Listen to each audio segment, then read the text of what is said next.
36, 40, 43, 46, 47, 48, 50, 93, 94, 109, 129, 131, 153, 159, 160, 185, 186, 187, 258, and 259.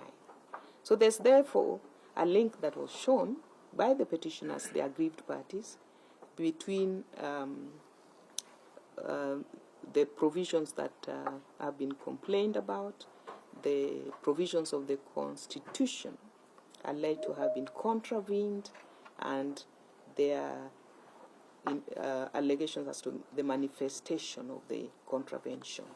And in this regard, we again reiterated the provisions, the holding of the Supreme Court in the Commission's Communications Commission of Kenya versus the Royal Media.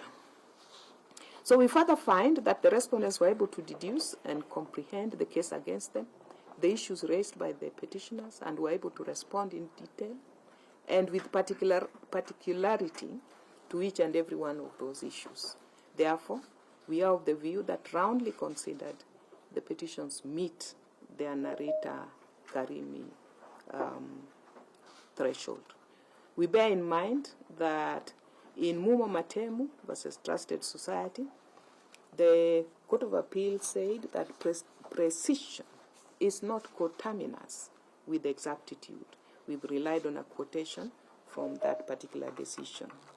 Accordingly, we find no merit at all in the respondents' contention that the petitions do not meet the requirement of specificity.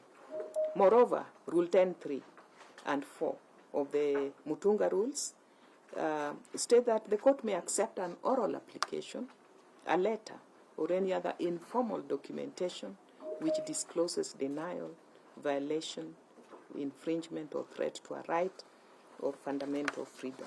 An oral application, that's now 4, shall be reduced into writing by the court. As noted by Justice Muita, in addition to allegations of violations of rights under Article 22, the petitioners also alleged inconsistencies between certain provisions of the various provisions of the Act and the Constitution. And in this regard, Article 258 is explicit that every person has the right to institute court proceedings claiming that this Constitution has been contravened or is threatened with contravention.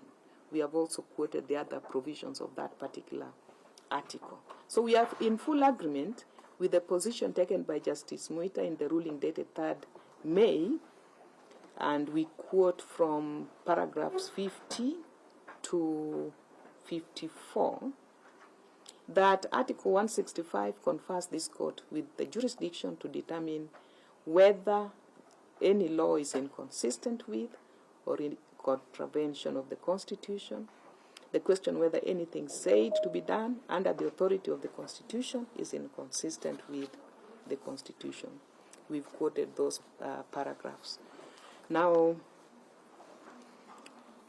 in connection with the doctrine of avoidance, we referred to Communications Commission of Kenya, and we've quoted also from that decision that the principle of avoidance entails that a court will not determine a constitutional issue when the matter may properly be decided on another basis. The Supreme Court relied on a South African decision, and we've basically quoted from the decision of the Supreme Court, paragraphs 256 and 257. Similarly, we relied on KKB and SCM and others. The court had the following to say, and we quoted from it. In summation, the doctrines of ripeness, and constitutional avoidance shun to deal with a constitutional issue where there exists another legal cause which can give the litigant the reliefs he seeks. In other words, a constitutional issue is the only cause that can give the litigant the remedy he seeks. Both constitutional avoidance and ripeness avert the determination of the constitutional issues until it becomes necessary, to the extent that it is the only cause available to assist the litigant's cause. End of quote. We also relied on Farage and 3 others versus Police and 2 others to support that doctrine. So then what was our conclusion? Having acknowledged that the predominant issue is whether the provisions of the Affordable Housing Act are in conflict with the Constitution, it is our considered view that that doctrine of avoidance is inapplicable to the petitions as consolidated. I'll invite my colleagues to consider the first, to read our judgment on the second issue, and that is whether the Act is constitutional or not, and they'll share that both Justice Mungare and Justice Chigiti. Having disposed of the technical points, we now turn our attention to the merits of the petitions. The brief background is that by a judgment of this court, are differently constituted, various provisions of the Finance Act 2023 were declared unconstitutional. One of the nullified provisions was Section 84 of the Act, which sought to amend the Employment Act in the following terms. And I quote Section 84 of the said Act. The Employment Act 2007 is amended by inserting the following new sections immediately after Section 31A. Insertion of new section of number 11 of 2007, Affordable Housing Levy, that 1B, notwithstanding the provisions of Section 32A, B, C, and D of the Act, each employee and employer shall pay a monthly levy to be known as the Affordable Housing Levy. 2. The purpose of the Affordable Housing Levy shall be to provide funds for the development of affordable housing and associated social and physical infrastructure, as well as the provisions of affordable home financing to Kenyans. 3. The Affordable Housing Levy shall not be used for any other purpose other than development of affordable housing and associated social and physical infrastructure, as well as the provisions of the affordable home financing to Kenyans. 4. The monthly levy payable by the employer and the employee shall be A. 1.5% of the employee's gross monthly salary for the employee and 1.5% of the employee's monthly gross salary for the employer. In the judgment aforementioned, the court expressed the view that Section 84 proposed to introduce a new levy known as the Affordable Housing Levy without a proper statutory framework to govern the imposition and administration of the levy. Accordingly, the court held that the provision was in conflict with Article 210 of the Constitution. The provision was therefore declared unconstitutional. However, the court granted stay pending the enactment of a substantive legal framework. It accordingly ordered as follows: that the introduction of the housing levy through amendment of the Employment Act by Section 84 of the Finance Act 2023 lacks a comprehensive legal framework in violation of Articles 10, 201, 206, and 210 of the Constitution. The imposition of the housing levy against persons in formal employment with the exclusion of non-formal income earners to support the national housing policy is without justification, is unfair, discriminatory, irrational, and arbitrary, and in violation of Articles 27 and 201 of the Constitution. The fourth respondent proceeded with speed and published the Affordable Housing Bill, number 75, by Kenya Gazette Supplement number 236 of 4th December 2023. It was processed and passed on the 21st February. The bill was thereafter of 2024. The bill was thereafter forwarded to the Senate on 12th March 2024, and upon being passed was given presidential assent on the 19th of March 2024. Sections 4 and 5 of the Act became operational immediately by dint of Section 1A of the Act. It was on the same date that the President appointed the chairman of the board. The rest of the provisions were operationalized on 22nd March 2024 by a special issue of the Kenya Gazette Supplement number 70 of 21st March 2024 through Legal Gazette number 54. The court takes judicial notice pursuant to Section 85 of the Evidence Act that following the operationalization of the Affordable Housing Act, the respondents proceeded to implement the Act by Gazette Notice number 4350, 4351, and 4351 of 12 April, and Gazette number 4495 of 17th April 2024, where the CS Lands appointed members of the board. It was the operationalization of the Act that precipitated the filing of the petitions. It is trite that statutes enjoy the presumption of constitutionality, and thus the onus was on the petitioners to establish that the impugned Act is indeed unconstitutional as alleged. We bear in mind that the burden of proof is on the petitioners to prove all the aspects of their petitions to the requisite standard.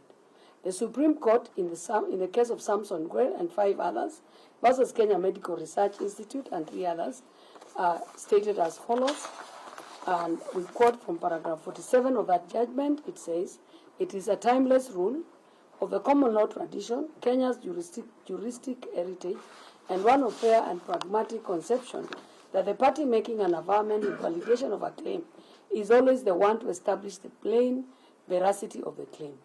In civil claims, the standard of proof is the balance of probability. Balance of probability is a concept deeply linked to the perceptible fact scenario.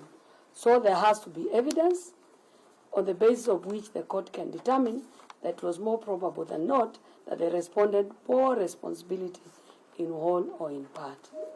This position was reiterated by the Supreme Court in Wamwere and others versus the Attorney General, and we have cited the holding of the Supreme Court, which said a petitioner bore the burden to prove his or her claim of the alleged threat or the violation of the rights and freedoms of the requisite standard, which was on a balance of probabilities. Such claims were by nature civil causes. The onus of proof was on the first appellant to adduce the sufficient evidence to demonstrate that she owned or erected or lived in the alleged properties, and that state agents interfered or deprived her of the subject properties. That was the import of Section 107 of the Evidence Act on the burden of proof, end of quote. We further cite the decision in the Council of County Governors versus the Attorney General by the mastivo judge, as he then was, and I will not read that, but we have lifted a bit of the ruling on the general presumption that every act of parliament is constitutional and the burden of proof lies on every person who alleges otherwise.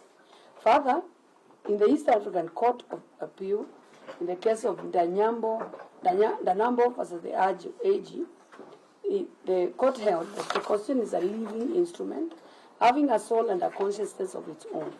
Courts must endeavor to avoid crippling it by construing it technically or in a narrow spirit.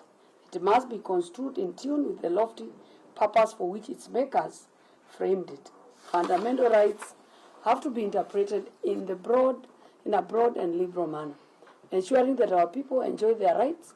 Our young democracy not only functions but grows, and the will and dominant aspiration of the people prevail. End of quotes. The guiding principle in determining whether the sections of an act of parliament are unconstitutional were succinctly laid out in the case of Institute for Social Accountability and another versus the National Assembly, where a three-bench of this court held as follows. First, that this court is enjoined under Article 259 of the Constitution to interpret the Constitution in a matter that promotes its purpose, values, principles, and advances rule of law, human rights, and fundamental freedoms in the Bill of Rights, and that contributes to good governance. In exercising its judicial authority, this court is obliged under Article 159 of the Constitution to protect, promote the purpose and principles of the Constitution. Additionally, we also looked at the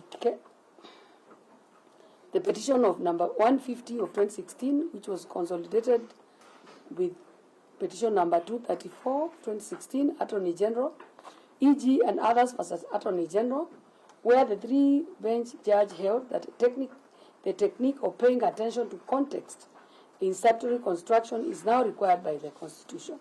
As pointed out earlier, the Constitution introduced a mandatory requirement to construe every piece of legislation in a manner that promotes the spirit, purport, and objects of the Bill of Rights. The purpose of statute plays an important role in establishing a context that clarifies the scope and intended effect of a law. The often quoted dissented judgment of Schreiner J.A. eloquently attributes the importance of context in statutory interpretation and he went on to say that certainly no less important than oft-repeated statement that the words and expressions used in a statute must be interpreted in according to their ordinary meaning in the statement, and that they must be interpreted in light of their context. But it may be useful to stress 2 points in relation to the application of this principle. That first is the context, as here used, is not limited to the language of the rest of the statute regarding as throwing light of a dictionary kind or of the part to be interpreted. Often of more importance is the matter of the statute, its apparent scope and purpose, and within limits its background. We further cited the case in SBM and another versus the Attorney General, it's a Supreme Court decision that states that it's unassailable that the approach to interpreting fundamental rights and freedoms in the Bill of Rights by this court has to take the model of looking at the Constitution as a whole, which is purposive and generous, giving effect to the constitutional values, including substantive equality. In reaction to inequality and discrimination advanced by the petitioner in Prince Law versus this is a South African decision, where the court said it is convenient for descriptive purposes to refer to the differentiation presently under discussion as mere differentiation. I'll not quote the end of that ruling, but I'll go to the next broad issue. Under the broad issue of constitutionality, we identified the following points for determination. 1, whether there was adequate public participation. 2, whether the Affordable Housing Act violates Article 27 and 40 of the Constitution. 3, whether the Act infringes on Article 43 of the Constitution. 4, whether or not the Act amounts to a clawback on devolution. 5, whether the use of public land for development of affordable houses infringes on the functions of the National Land Commission. And 6, whether the Act is unconstitutional for failure by the CRA to consider the bill as per Article 205(1). On whether public participation was undertaken, the petitioner has argued that the enactment of the Act was not done in conformity with the various tenets of the Constitution, one of them being public participation. While they concede that some measure of public participation was conducted, it was their submission that it was not sufficient. It was therefore their case that at best, what was done was a cosmetic exercise and a waste of public resources. The petitioner has argued that whatever was done by way of public participation went contrary to Articles 10, 118, and 201 of the Constitution. In particular, the petitioner has argued that the invitation notice to members of the public to present memoranda on the bill by the National Assembly within 7 days was too short, and thus the purpose of public participation cannot be said to have been achieved. Similarly, they contend that the deliberations of the Senate at the second and third reading stages was also constrained with the result that it limited public participation to 7 days only, such that no public hearings could be conducted in any of the 47 counties. The petitioners also took issue with the fact that public participation was only conducted in 19 counties, They pointed out that 28 counties were excluded from the exercise in blatant violation of Article 10(1), 2A, and 27 of the Constitution.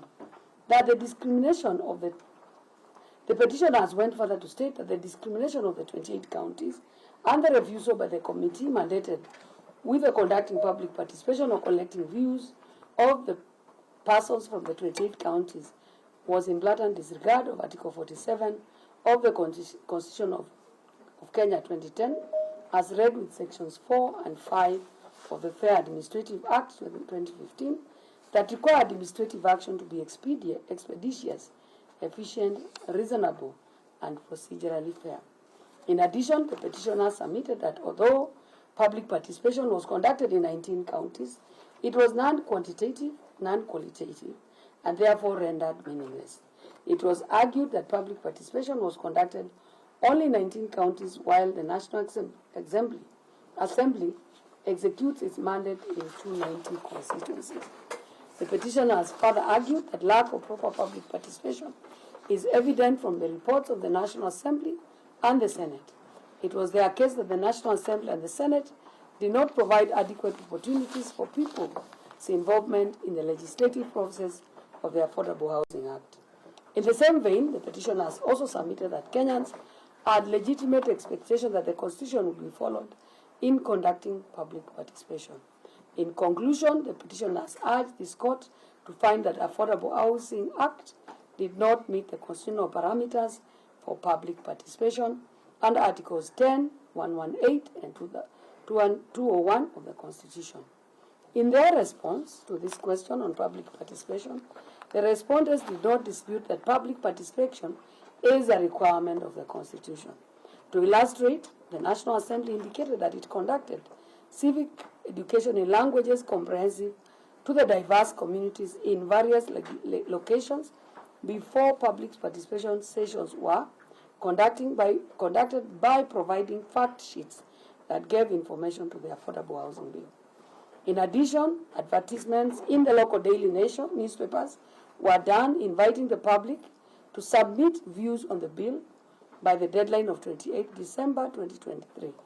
Key stakeholders were invited to participate to make oral presentations before the committee in sittings that were held in Parliament buildings on 29 and 30th January 2024, 6th and 7th February 2024.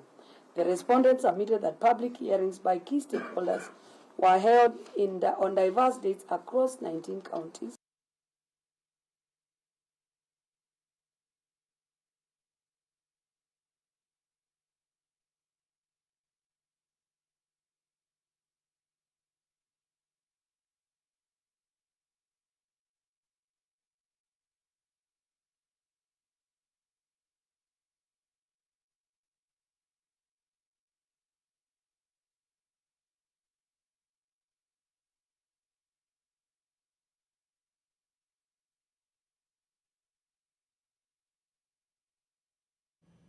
So that you don't re-regionalize. Those are live proceedings from the Milimani Law Courts there as the three-judge bench comprising of Justices Olga Sewe, John Chigiti and Josephine Mongare rule on the Housing Levy Act, whether it was enacted constitutionally. We'll be taking you back to the Milimani Law Courts there as we listen to more of the decision of the court. And this is after former Attorney General Githu Muigai submitted on behalf of the Land and Housing CS that Parliament conducted public participation and gave the necessary legislative mechanisms for the enactment of the law. And so the court will this afternoon decide whether the Affordable Housing Act, which is the law anchoring President William Ruto's pet project, is constitutional.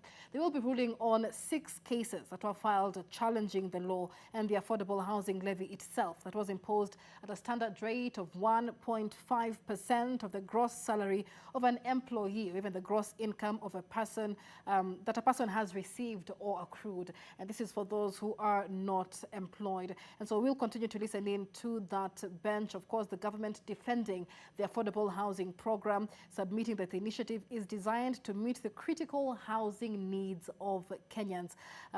We had the Cabinet Secretary for Lands during the submissions of the cases. They are arguing that the Act sought to fulfill the constitutional right of every Kenyan to adequate and accessible housing as well. We'll be taking you back to the Milimani Law Courts. Let's hear from the lawyers in studio, Titus Mahanu as well as Kefa Ojijo.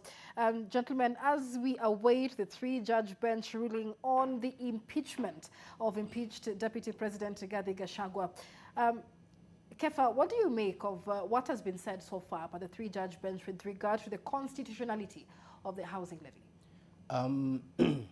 Number one, you remember the reason why this matter was filed ideally was arising out of two issues.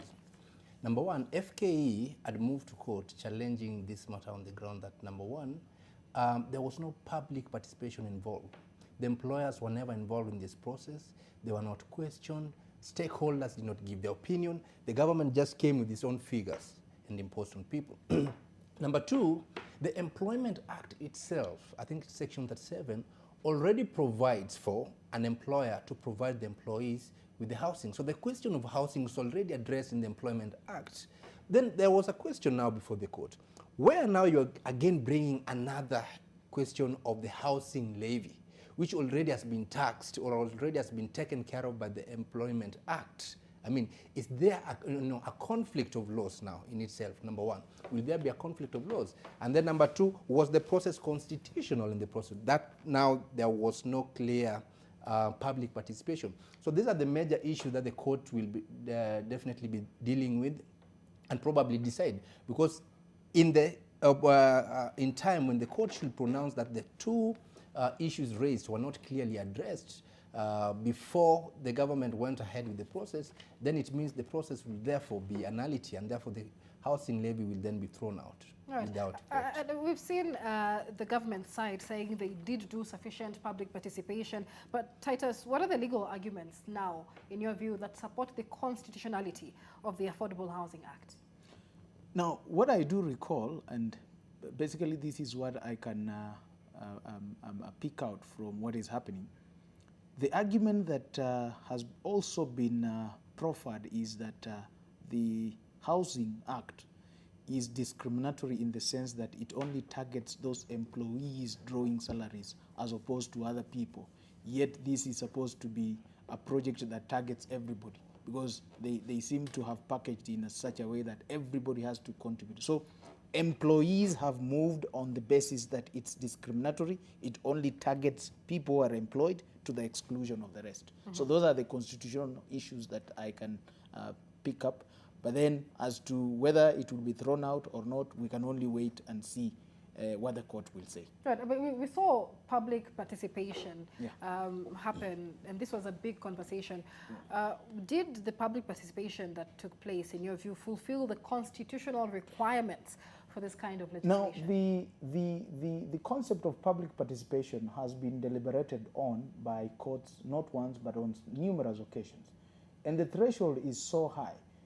It's just like the adage, the way the adage goes, that the law needs to be, justice ought to be seen to be done. So even public participation, you have to ensure that it is not superficial. It has to be manifestly seen to be done, such that it is reasonable in the eyes of any reasonable man. Someone can reasonably deem that actually there is public participation. But public participations whereby it involves a few individuals, where a few people are put in a room and then they say this is it, that does not amount to public participation. You can imagine like the public participation that we saw happening in the case of the impeachment process. You can see it was marked with a lot of chaos here and there. That cannot be said to be public participation. Public participation needs to be serious, and the courts have rendered their decisions on the issue. Right.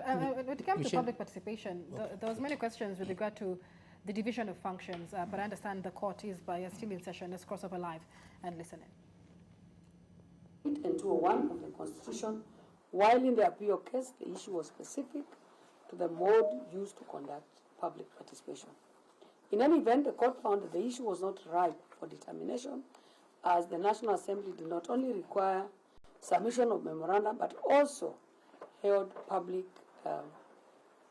hearings as a mode of public petition. And we've cited the decision at paragraph 47 and 48 and 73 of the appeal court. We find the circumstances that the issue of public participation is not res judicata, and now proceed to consider the issue substantively. It is undeniable that public participation is essential to the legislative and policy functions of government, both at the national and county levels. Public participation is integral to the legislative enactment process. Under Article 10(2)(a) of the Constitution, public participation is one of the key national values and principles of governance. Article 118 of the Constitution provides as follows: Parliament shall A, conduct its business in an open manner, and its sittings and those of the committee shall be in public. B, facilitate public participation and involvement in the legislative and other business of the Parliament and its committees. Failure to ensure public participation is fatal. Any action requiring it that proceeds without such involvement is invalid, as it violates an explicit constitutional mandate. This was the holding in the case for Doctors for Life versus the Speaker of the National Assembly and others. I think this is a South African decision that is widely cited. We are certain that public involvement was crucial prior to the enactment of the Affordable Housing Act. Public participation must be authentic, not just symbolic, and should not be treated as a mere formality to comply with constitutional obligations. It is important, therefore, that this court answers what defines proper and reasonable public participation as envisioned in the Constitution. We cite the decision in the South African case of Minister for Health and another versus the New Clicks, South Africa, where the South African court held that the principles of fairness are not to be applied by rote identically in every situation. It cannot be expected of the lawmaker that a personal hearing will be given to every individual who claims to be affected by the regulations that are being made. What is necessary is that the nature of the concerns of different sectors of the public should be communicated to the lawmaker and taken into account in formulating regulations. End of quote. Public participation does not necessarily mean that everyone must express their opinions. Instead, there should be tangible evidence of a purposeful initiative to incorporate a variety of perspectives in the participation program. This was as held in the case of Mui Coal Basin versus Coal Basin local community and 15 others versus the Permanent Secretary, Ministry of Energy. And we cite a quotation where the court said public participation does not dictate that everyone must give their views on an issue of environmental governance. To have such a standard would be to give a virtual veto power to each individual in the community to determine the collective affairs. The question that must be answered by this court is whether an opportunity was afforded to the public to air their views on the implementation of the Affordable Housing Act. This is as per the threshold set by the decision of the Supreme Court in the case of British America Tobacco, PLC, versus the Cabinet Secretary for Ministry of Health, Kenya Tobacco Alliance, and another, and Mastermind Tobacco,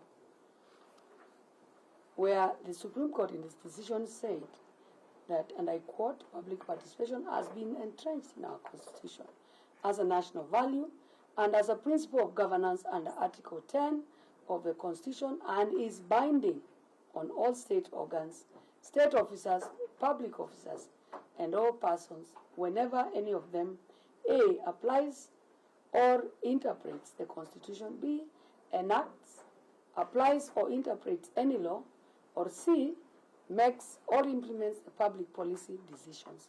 As aptly stated by the Appellate Court, public participation is anchored in the principle of the sovereignty of the people that permeates the Constitution and in accordance with Article 1(4) of the Constitution, is exercised both at national and county levels. The court went further to reiterate this principle in the case of Aura versus Cabinet Secretary, Minister of Health, and the National Assembly has argued that the invited members of the public to take part in the exercise, which was conducted by the Joint Committee of the Department on Finance and National Planning and the Departmental Committee on Housing and Urban Planning, Public Works and Standing Committees on Roads, Transport and Housing, respectively. Both committees have demonstrated through their reports annexed as SN1 to the affidavit of Samuel Joroge, the clerk to the National Assembly, and JN1 to 3 of the Senate that support the assertions that the public and various stakeholders were invited and their views were taken into account before Affordable Housing Act was enacted. Herein below is a chronology as enumerated by the chief affidavits that initial reading and committee referral that the Housing Bill number 75 was introduced to the National Assembly on the 7th of December 2023. The bill was subsequently referred to the Departmental Committee on Housing, Urban Planning, as well as the Departmental Committee on Finance and Planning. That on the 9th of December 2023, the clerk of the National Assembly published a notice in the local newspapers inviting the public to submit memoranda. This notice was issued under Article 118 of the Constitution and Standing Order 127 of the National Assembly Standing Orders, which require the House committees considering bills to facilitate public participation. That the National Assembly reached out to key stakeholders, inviting them to participate in public hearings held across the 19 counties on various dates, and this was not the only form of public participation, as there was nationwide collection of memoranda and public meetings in chambers of both houses. That from the 9th to 16th of December, the National Assembly collected public memoranda, which was collected nationwide. During this period, Petition 103 of 2023, that's the appeal case, was filed, leading to an order from the High Court in Kisumu prohibiting public participation as prescribed by the published notice on the 9th December, pending the determination. Subsequently, the High Court in Kisumu temporarily halted the collection of public memoranda, but this did not stop the other forms of public participation which were ongoing.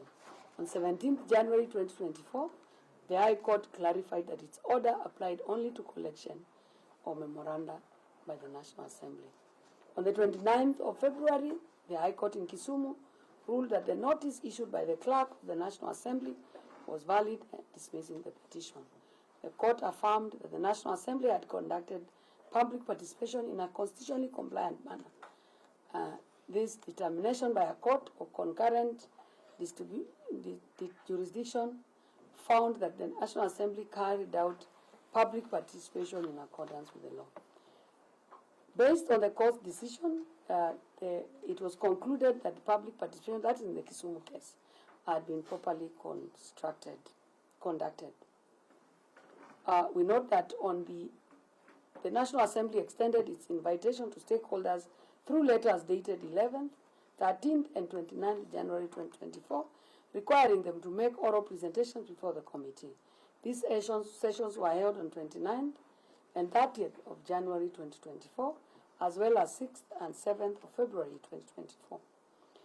We further note that the National Assembly that held consultations with various government agencies, including the State Department of Housing and the National Treasury and the State Law Office, offering opportunities for them to submit representations to the Joint Committee. This is to be found in the affidavit of Samuel Joroge, Clerk of the National Assembly. The National Assembly then reviewed the written memoranda submitted by the public and invited stakeholders. A report detailing this consideration was annexed to the affidavit of the said Samuel Joroge and marked as SN1. The bill underwent the second reading on 15th February. During that time, debate by members of the National Assembly took place, discussing the nature and effectiveness of public participation. The ASAND report, which is annexed to the pleadings, details a report of the session of 15th February, which is attached to the pleadings here as SN2, and the documents this discussion. The bill was passed with amendments on 21st February and subsequently referred to the Senate in accordance with Article 110 of the Constitution. We also note that in line with Article 118 of 1B of the Constitution and Standing Order 145 of the Senate Roads, Transport and Housing Committee invited the public to submit written memoranda. This invitation was published in the Daily Nation, the Standard and the Star newspapers on the 23rd February 2024. These submissions were annexed to the pleadings and marked as JN1 to the Senate's response by an affidavit by Jeremiah Nyengenye, clerk of the Senate. We note that the Senate conducted, through its Committee of Transport, Housing, also sent invitation to key stakeholders to appear before the committee for public hearings on 1st March 2024. The invitations were marked and annexed to the Senate's response as JN2. The Senate Roads and Transport Housing Committee reviewed the memoranda and stakeholder submissions. After considering various proposals, the committee's recommended that the bill be adopted with the proposed amendments. These views were annexed to the Senate's response marked as JN3. On 12th March 2024, the Senate passed the bill with amendments. The bill was then transmitted to the President for assent, which took place on the 19th of March. It cannot be denied from the foregoing that the public participation was conducted.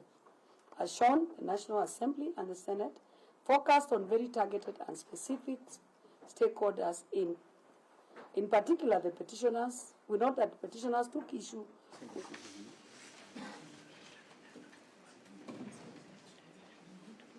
The fourth will be Honorable David Munyi Madenge. Fifth will be Peter Gichobi Kamotho. Sixth petitioner will be Grace Mondoni Mwangi. Clement Muchiri Muriuki will be the sixth. And the seventh will be Edwin Munene Kariuki.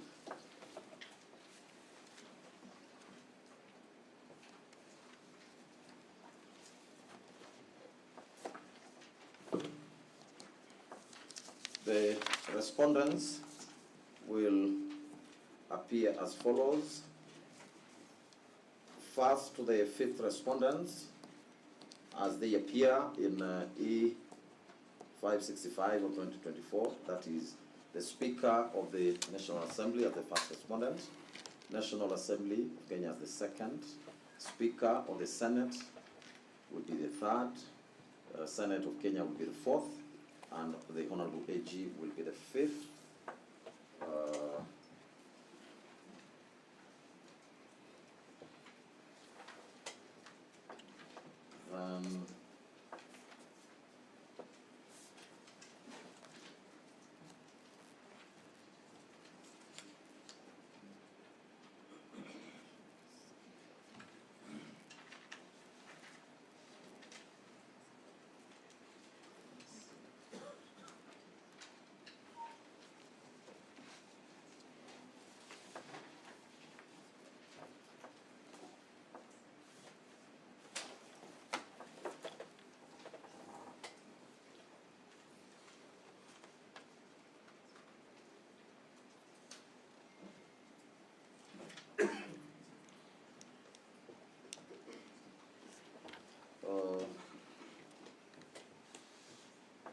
H.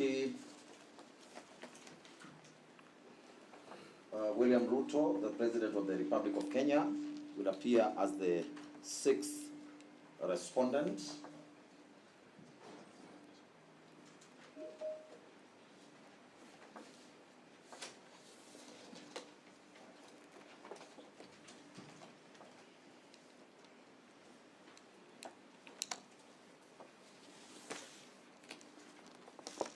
And And the interested parties, the first interested party will be LSK as first interested party. There is the second one. The second one will be Professor Kithure Kindiki as the second interested party. Unless there's a party which is left out.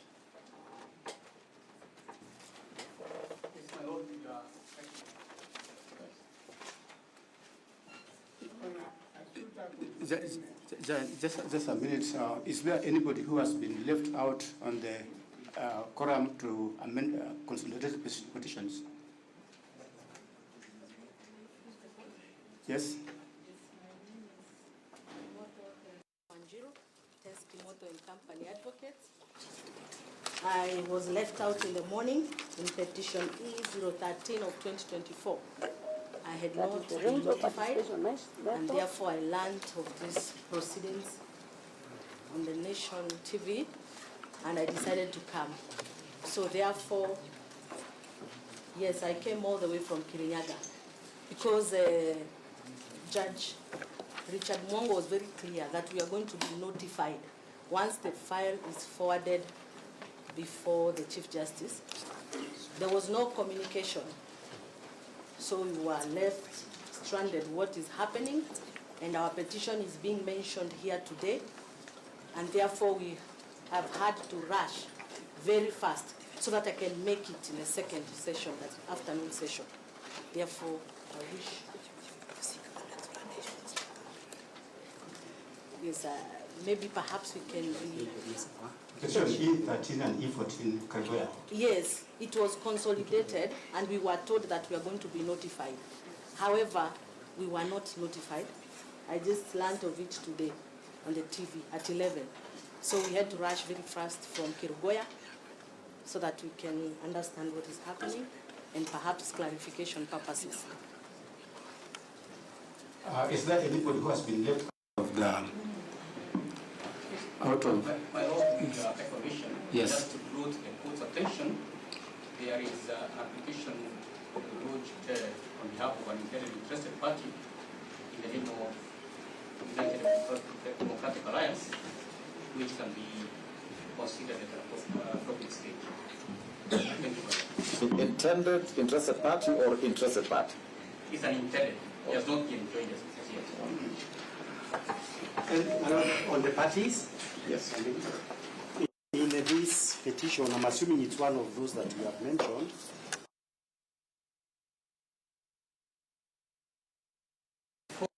You have not mentioned that petition. Oh, okay. And on that score, let me say this, that in the morning, there were parties who had mentioned different petitions which were not before us. I think we should be very clear that we can only deal with matters which are before us. Should there arise a need for us to mention any matter which is not before us and which has been placed before us, we shall make that communication. So I think we need to be very clear that our jurisdiction is prescribed to particular files. Thank you very much. My lords, you are ready. Permit me to request that in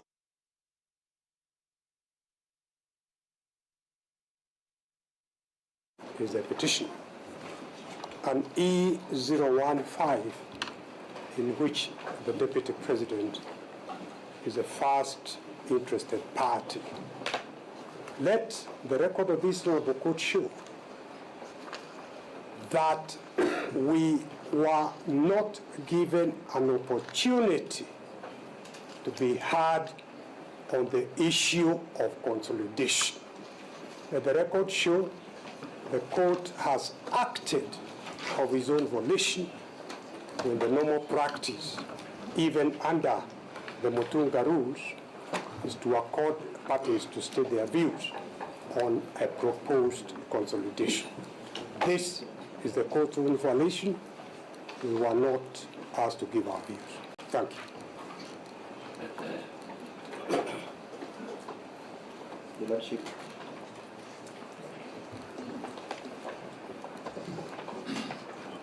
Your Lordship, we have had the orders that have been granted by the court, consolidating the matters and creating another lead file.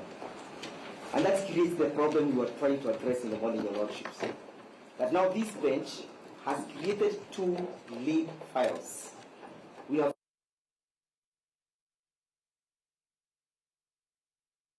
522, which files are not before you. We have now created another lead file, E565. Your Lordship, those are some of the issues we were trying to raise in the morning, that if those other files were before you, this confusion would not be rising. Mr. Legba, there's absolutely no confusion matters. Let us not bring confusions where there's none. I think in terms of consolidation, we have cited the rule under which we have acted, Rule 17 for avoidance of doubt of the Mutunga rules. I think we need to move forward. Yeah, and my lords, on behalf of the respondents, we confirm time has already been taken on issues that are not of any substance. Save, we would like to make 2 proposals. First, we would like, my lord, having read what has been filed by our colleagues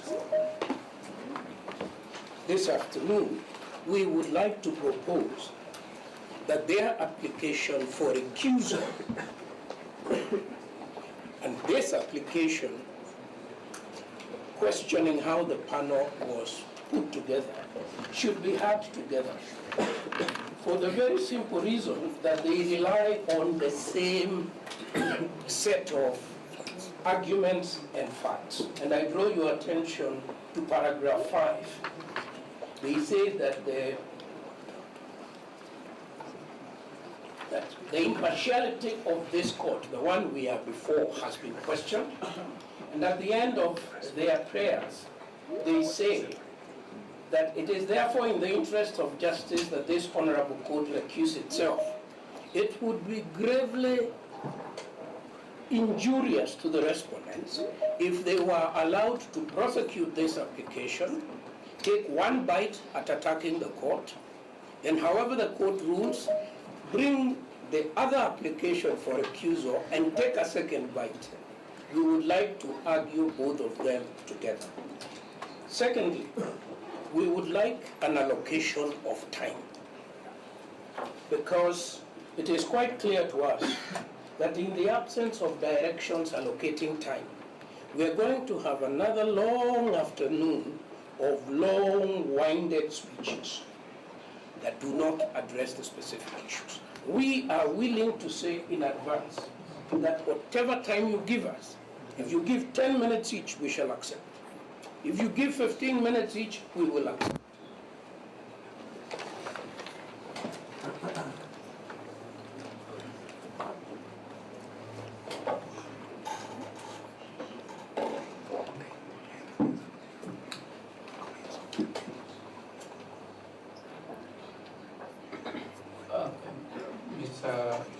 Professor Gifford, which applications have been filed? How many applications? The one you directed, my lord, in the morning. Yes. Yes. But it is in that application that has been filed by Jindo Matiba and company advocates. That is the application that seeks, on the one hand, that questions how this bench was appointed, and on the second hand, requires the recusal of this bench. So for avoidance of doubt, it is one application? It is one application. There are 3 applications. But there is an earlier application for recusal. And that's why I'm saying we probably can hear both of them together. Yes. I'm sorry, my lord, but my lordships and my lady, I just wanted to remind the court of Article 159 of the Constitution. In exercising judicial authority, the courts and tribunals shall be guided by the following principles. And 159(2)b, justice shall not be delayed. So I'm requesting your lordships and my lady to kindly refer to that provisions and let us move forward. Thank you. My Lord, let it come on record that this is the first time in which, on a matter of extreme national importance, we've been given 1 hour to be able to do an application, serve it, and come back to court. We have tried to do the best that we could in terms of complying with those directions. Of course, one of the issues that we could not be able to do is that the written application could not be able to do full justice to the instructions that we've been given and to our case. And therefore, my Lord, when Professor Gethu Muigai stands senior counsel to say that we need to be gagged on the issue of time, we protest. We shall require sufficient time. This sufficient time is not forever. This sufficient time, at least for purposes of the three presenting the one of that applications, is 1 hour. It is the least that people deserve in an application of this nature. Secondary issue, my Lord, is the issues of consolidations. Those issues of consolidation are as different as UDA can be from Jubilee. And the issue is, for purposes of the difference, the application under Article 165, and we did not hear you talk about the inclusions, because we've had to include. Their earlier complaint in the morning. I'm sorry to say this. I have. Yes, I want to interject. If my learned friend is appealing against your orders, then there is the right forum. My lords and my lady take charge. There is no, I'm responding to what has happened. Let us be fair to each other. And my Lord, what I'm saying is this, that for purposes of those applications, the application under Article 165, because in the morning when we raised the issue orally, the questions that was raised, you are raising issues against the Deputy Chief Justice, who is not a party. She is a party now, and we have served her. We do the application on the issues of the constitutional violations regarding the empanelment of this bench. We shall need the court's directions on that issue, and we've gone through the authorities within the short period that we were here. So we are standing on solid grounds. We just need sufficient time to do our business. Issue number 2, my Lord, if that applications were to succeed, then it would effectively mean, as my learned colleague Mr. Ngoya had indicated, that then the issue of recusal of your lordships becomes academic. But if your lordships were to hold that all these serious injustices that the petitioners allege were committed by the Deputy Chief Justice are okay, then we shall now address you, the issues that concerns you. And I need to add, on the issues of authorities, because now we've been told different instructions. When we came here, we thought that while we were proceeding and taking directions, prepare the team in the office, let them prepare authorities to argue on the issue of recusal. When we were given 1 hour, we told them, oh, stop on the issues of recusal, now we are dealing with another thing. So, my Lord, we cannot be able to argue, if it is today, we cannot be able to argue, as expected by our client, on the question of recusal. And there is no similarity of issues. Therefore, my Lord, I urge you that let us adopt fair procedure. This fair procedure has always been there. Specific application for recusal. There are 2 applications. Where are they? We are not. At least I know. Therefore, you mentioned one. We are not. We actually bring in the middle. One of them in number 050 is an application dated, I believe, yesterday, 21st of October. There is another one.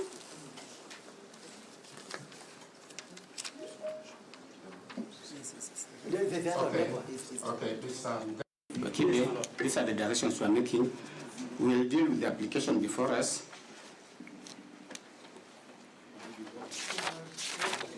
The application for empanelment of this bench.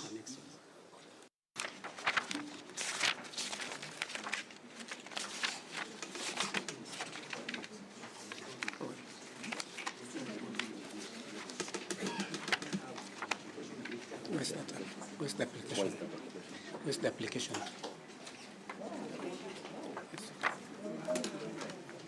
Empanelment. Yes.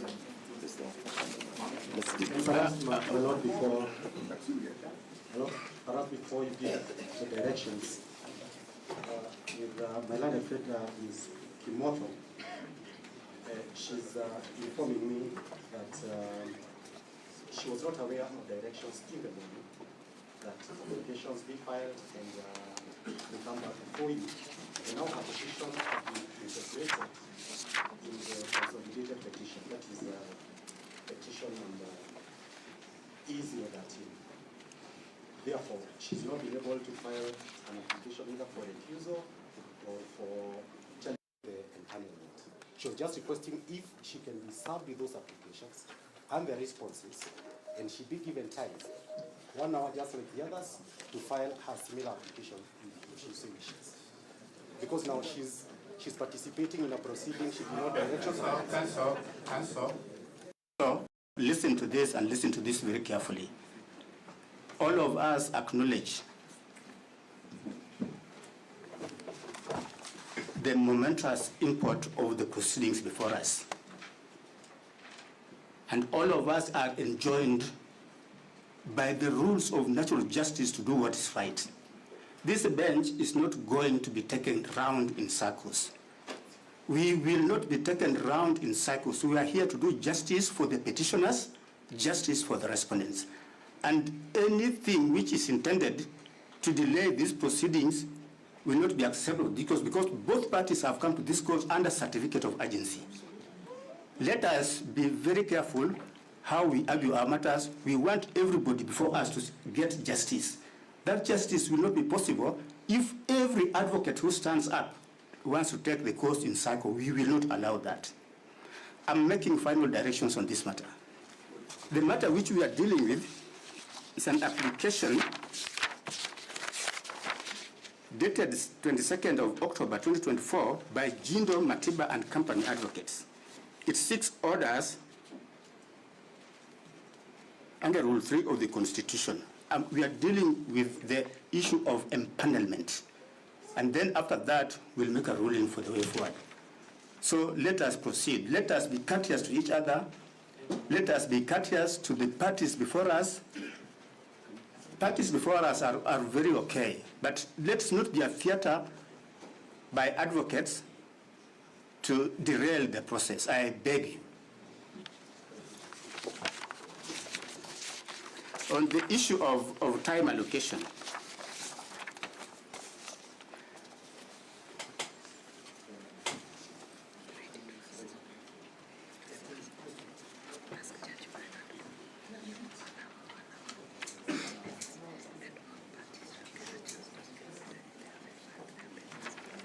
Judge Mureba will give the final issue directions on time.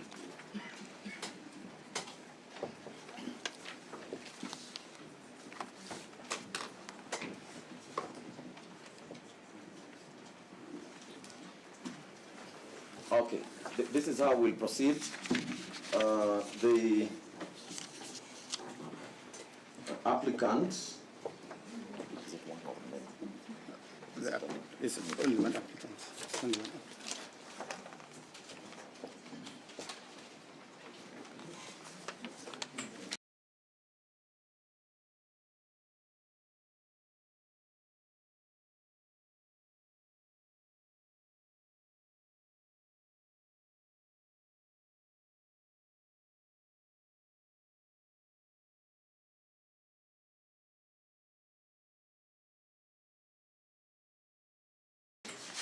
Any party in support of that application will have 5 minutes to support that application. And the respondents will have 7 minutes each to respond to the application, as well as any other party which will want to respond to the application. We are aware that there could be parties who, for the good reasons given, may not have filed anything. But we also appraise ourselves of the fact that the issue before the court is an issue of law. Therefore, we'll give you time to make submissions on the issue. May I please? The client, I and my colleagues represent the Deputy President, is the subject of the removal and the subject of his pleas to this honorable court for him not to be removed. The application for the constitutional bench is made in E015 by my friend Kibemungai, so that effectively the subject matter of removal is being given only 5 minutes. I plead with you, give us 10 minutes. How long do you need? 20. 10 minutes. I would have said. You have 10 minutes. You have 10 minutes. Thank you. Can I be heard? Yes. I received instructions yesterday from Georgia here. Dr. Kamuna, please, you are not audible. Oh, I'm sorry, I speak loud. I received instructions yesterday from Georgia here that I come and make an application that Georgia Syria would like to be insured this matter. We all know Kituo Syria. We can't pretend that we don't know. And we know the role Kituo Syria has played in advancing jurisprudence, constitutionality, and the rule of law in this country. So I urge you respectfully that you place my name on record. Secondly, I would like also to place my name on record in my own right as an elder at the bar and one who has seen for a number of things which I may not be able to say if I'm representing the Georgia Syria. That is okay. We have done that. Thank you very much. May I then comment on one small thing, ma'am? Yes, sir. My lords, the country is in a crisis. There is a constitutional crisis.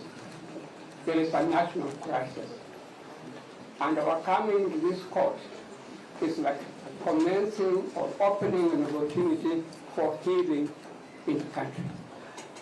And if I may say so with tremendous respect, this is not a matter where it should be allocating some 5 minutes, 10 minutes, 20 minutes. No, that is not suitable. Let these lawyers talk. They are part of the healing process to the 15 million of Kenyans. A number of them are glued now to radios and TVs trying to hear what is being said in this court. And for this honorable court to come and say that my ever friend, Mr. Mute, will only have 10 minutes, will have no 5 minutes. Mr. Mute asked for 10 minutes and we allowed him to have 10 minutes. He said so because he was under coercion. That is correct.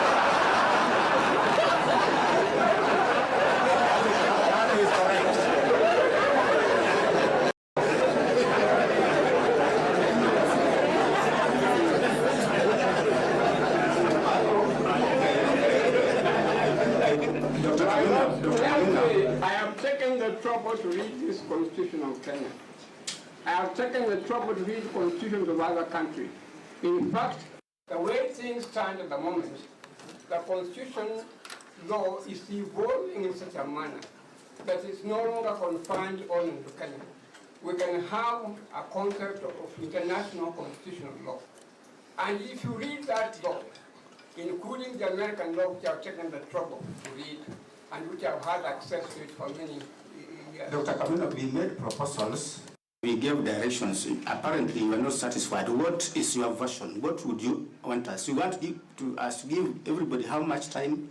My Lord, forget about the concept of time. Forget, where are we heading for? What are we heading for? So, yeah. Yeah, we want the country to wake up and to revive and to give the life to the country. The country is Kenya, if you don't know what I'm talking about. Your Honor, let the lawyers say what they want to say. This should be part of the healing process of the whole country. Dr. Kameno, I ask you. We have given directions on time allocation. Your hands are not tied with respect. Okay, tell us, just tell us, in your view, how much time do you want us to allocate parties? I'm saying to the finance, my lord, we talk about time in civil matters and so on. But we are dealing here with the issue of impeachment. Issue of impeachment of the deputy president. It's not a small matter at all. It's a matter that is starting the whole nation. It has paralyzed the nation. We have heard you, Dr. Kameno. Let Paul Minister be given as much time as he wants. Let the professor be given as much time as he wants. Let the Honorable Attorney General be given as much time as he wants. That is the healing process. And from this court, we shall all march forward with confidence. If I may quote Mutajo Makinata, kifua mbele na matako nyuma.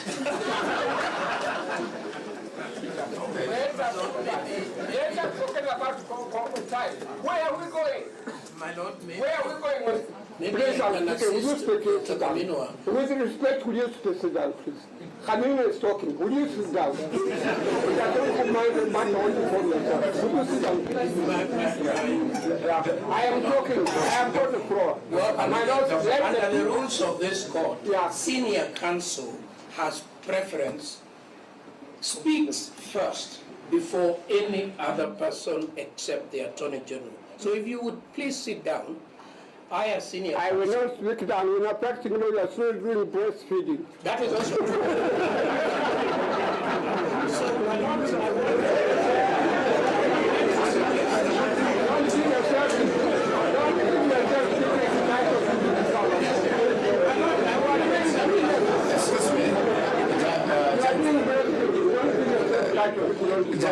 my Lord, what I'm saying, finish what you're saying. What I'm saying to you, my Lord, we need a healing process, and this court is going to provide that healing process.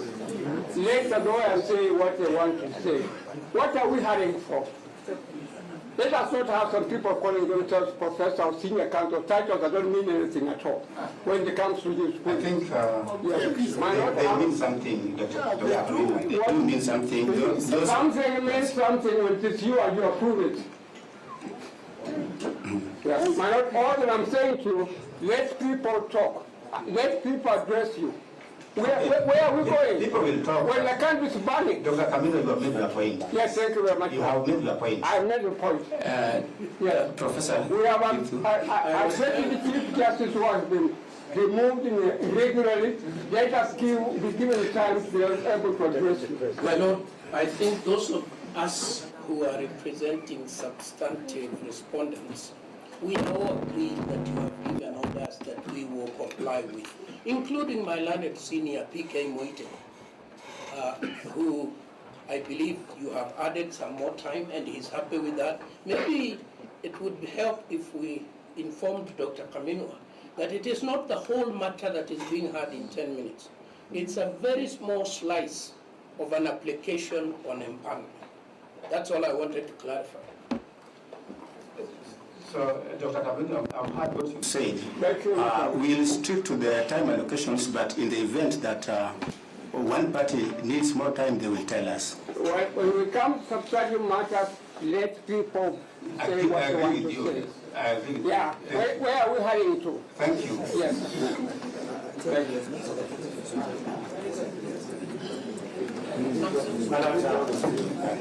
In view of that time allocation, and I thank senior counsel, the senior most going by the Kenya law reports before you, may I beseech your mention my name. Mention Dr. Kameno. Thank you. My Lord, even the report of the East Africa Law confirms that. My Lord, the point I need to make, and I beseech you, because of the serious time that we had to prepare this application, I could only prepare for certain aspects of these applications. My colleagues, Professor Dada, and my colleagues, Ndegwa and Jiro. Within the 20 minutes that you have allocated, I will say my piece. It is insufficient, but I'll try. Please give Ms. Professor Ogada and Mr. Ndegwa and Jiro 10 minutes each, and at the end, when we hear what the respondents are saying, you kindly give me, you did indicate, 20 minutes to do a rejoinder. That will enable us to be able to proceed without anybody feeling we want to be here forever. We don't actually want to be here forever. We want to deal with the business of the day. So that, my Lord, that does not change any time allocations by more than 30 minutes. So I urge your Lordship, I'm starting. Yes. So that I do 20 or gather 10, 20, because he has to deal with some authorities. I didn't get enough time. Then I'll do the rejoinder. My Lord, the application that is before you is dated today. It is supported by the affidavit sworn by, it is supported by the affidavit sworn by Honorable David Munyi Madenge. And for the record, all lawyers from Matiba, Ogada, Ndegwa, and myself, the record indicates we act for everybody without drawing any distinctions, because I believe there will be no time for that. So we act for all the respondents, for all the petitioners, for purposes of E015.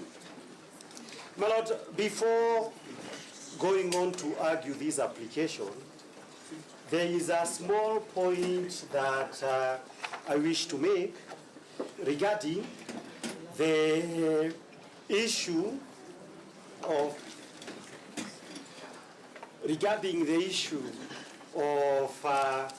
why are we having a situation where to everybody watching we seem to be following an unusual path. My Lord, there is one substantive issue of procedure that we need to point out. The petitioners are before you on account principally of the violations of the Bill of Rights. The petitioners are also here on account of the relevant provisions of impeachment.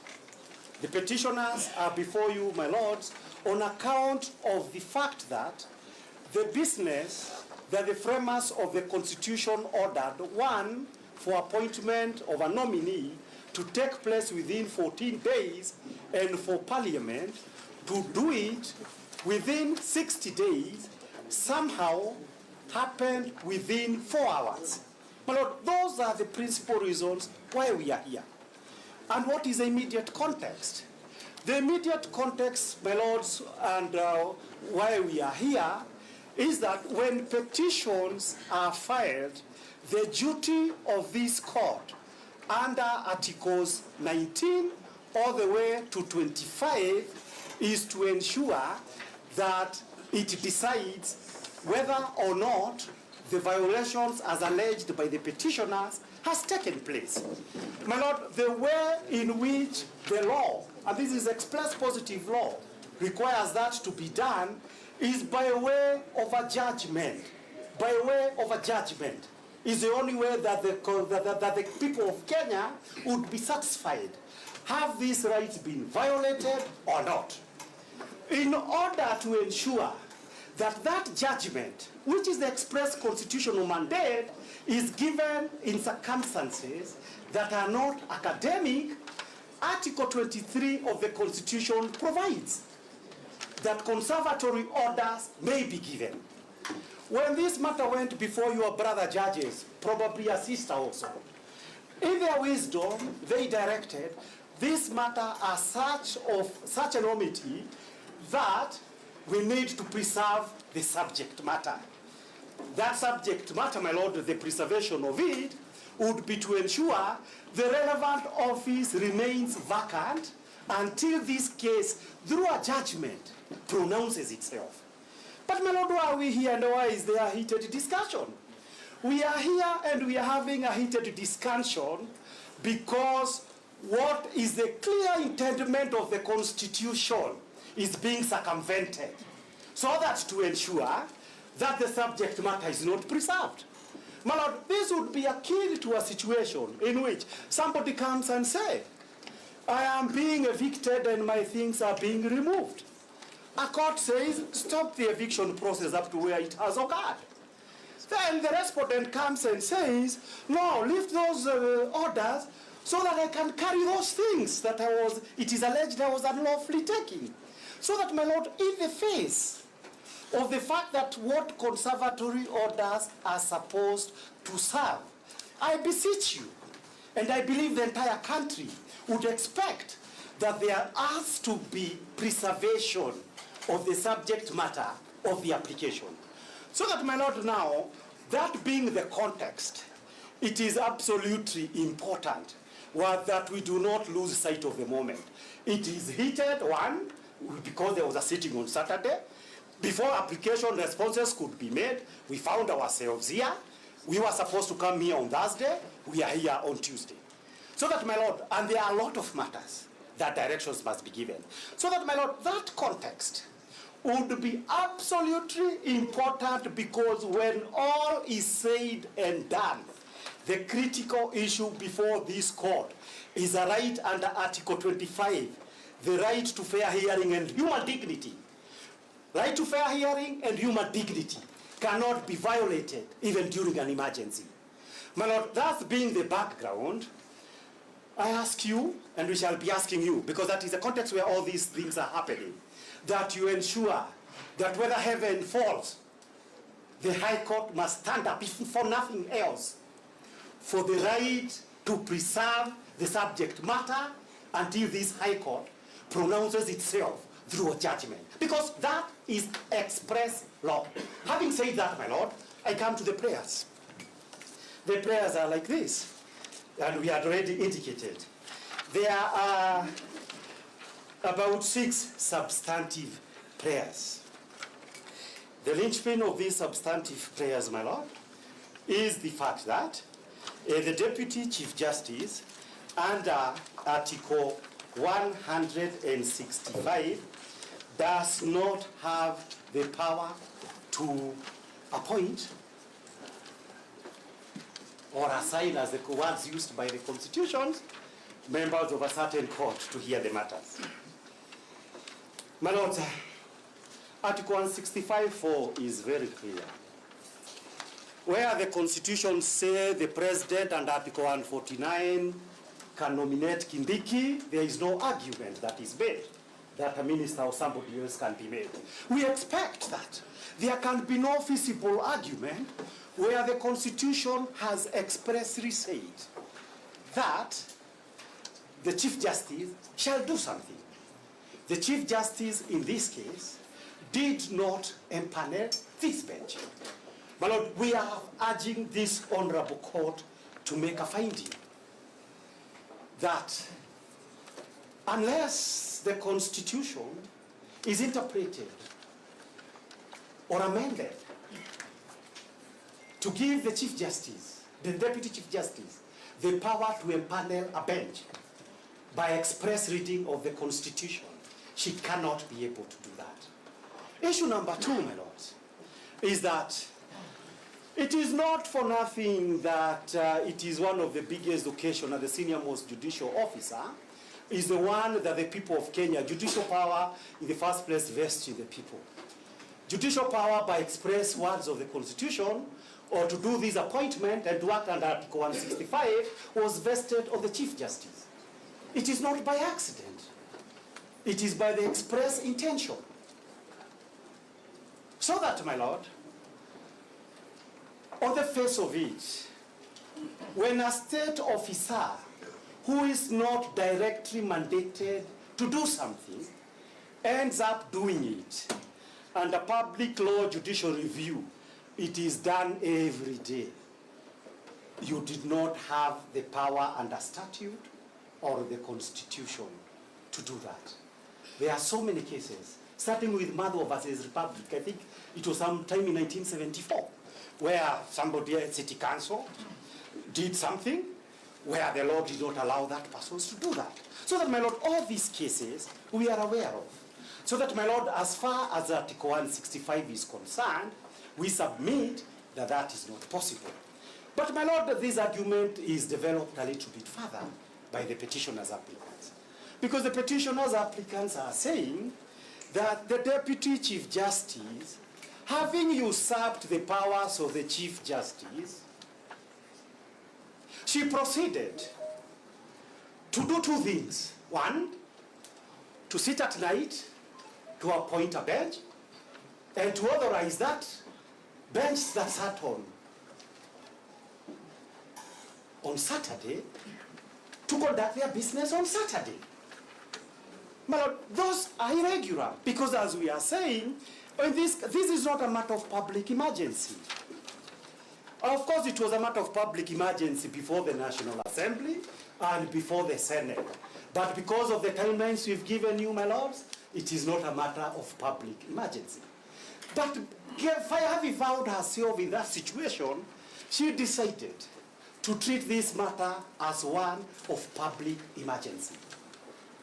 Then, my lord, she directs come and sit on Saturday. We have set out in our applications and in our affidavit. There must be certain circumstances under our laws, the High Court Administration and Authorization Act, that can justify for any bench to sit outside on Saturday and Sunday. There must be express reasons. Those express reasons, as we sit here aggrieved, we still do not know them. And if we do not know them, every Kenyan who would be aggrieved by a decision made in these circumstances would have every reason to be concerned that from the word go, there was a conspiracy to commit injustice. My lord, all of you have been honorable members of the High Court. There cannot be, where there is no public emergency, for occasions to arise that for the first time you would effectively be accused. You engaged yourself in a conspiracy to undermine the constitutions and to defeat it in a manner that would amount to treason. So that, my lord, the point that we make is that in the absence of a public emergency, what has so far happened is not only just unconstitutional, but something that would amount to violation of the Constitution and something that would amount to violations of the Penal Code as far as the issue of observing justice is concerned. My lord, for argument's sake, we proceed to make that argument. Let's assume that there was an emergency. We submit there was none, but let's assume there was one. If there was an emergency, then it was incumbent upon the Chief Justice to read, and they were in the newspaper and in the news, all these cases that honorable judges of the High Court from various stations had recommended for a bench to be appointed to hear them, to consider them, and place them for hearing on Saturday, and to fast-track that hearing. But, my lord, what is it that happened? My lord, what actually happened is that you have a situation whereby the respondents, who are basically agents of the government of Kenya and its various appendages, have gotten their applications to be satisfied and for a bench to be specially convened to sit, because from the standpoint of the petitioner, to set aside the conservatory order in order, as the petitioners contend, the violations of the Constitution may be completed. My lord, justice in this case, if it means anything, it must mean a very simple issue. The multiple violations of the constitutions that are already ingrained and embodied in the various applications, we cannot allow them to be completed, because this is what it's all about. This is what the decisions of the Chief Justice was all about, to complete the serious violations of the Kenyan constitutions. By your oath of office, your lordships are committed to stop a respondent and a government and its appendages that act in this manner. My lord, what does it amount in law? For the Chief Justice to say you have about 15 or 20 cases, as I hear from my learned colleagues who have been in this matter longer than me. I'm here today for this matter. And I'm here because there is a constitution in Kenya. My Lord, that being the case, there has to be satisfaction. If the Chief Justice, and she's a party in this application, cannot be able to justify why did you choose to address the grievances of the Attorney General and the government of Kenya and leave the petitioners. The first right of hearing under our constitution, I deal with Mutunga rules every day, is that the petitioner will have their rights to be heard, to prosecute their case. That is what the Bill of Rights means. The respondent, even under Mutunga rules, will respond and answer the allegations that have been made. But my Lord, where the Deputy Chief Justice chooses to fast track the grievances of the alleged violator, common sense has to be affected. My Lord, the conscience of this court must be bothered. Such conduct in the normal sense of things. We went through the removal of judges during those days. There was just minor infractions of the right to be heard, and judges were shown the door home.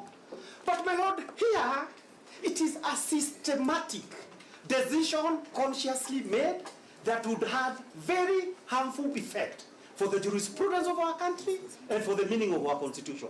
So that, my Lord, so that my learned friends can be able to speak for themselves, we are alleging that as long as the bench has been appointed by the Chief Justice, who has declined to follow the fair process for purposes of appointment of the various judges to sit, there cannot be a valid appointment. Not because I and my colleagues here would have anything on a good day before any of you, your lordships. We have done very many matters. You have courageously stand up for the constitutions in various matters, but my Lord, unhappily, we have to be the ones saying that it would appear to a section half of this country, if not 3/4, that you have been enlisted in service of the violations of the constitutions. My Lord, that may not have happened, but that is the only way reasonable people would be able to interpret all this, particularly against the background that even the Gen Z were abducted. The substantive Chief Justice did not empanel a single bench to sit on Saturday or on Sunday. That is why but the context in which this matter must be viewed. My Lord, there are certain authorities. My learned colleagues will go through them. But I need to mention at least two things. My Lord, of course, the arguments would be made. I think there was some time back, probably in the Okiya Omtata case, my learned colleague will clarify, where the Deputy Chief Justice, the same Deputy Chief Justice, made an appointment. There was no substantive Chief Justice at that time. There was a decision that was saying, this is administrative. That decision is not binding. But my Lord, more importantly, now that this issue is arising directly, this court must retire, make a very reasoned decisions to settle this issue. Whether in every other case in which the constitution or statute says so and so will do this, if that so and so does not do it, without failure, the High Courts and the Court of Appeal have always held there was no jurisdiction. An order of certiorari have always issued. It shouldn't be different in this particular matter, because the power belongs to the Chief Justice. Now, the second issue is a decisions, I believe, one of you was involved, and I believe it is a case of Okoichi Omtata versus JSC, and the decision in that decision was that at paragraph 29 to 38, basically it says that where there is a substantive Chief Justice who is a state officer, she does not cease to be a Chief Justice in this era of technology.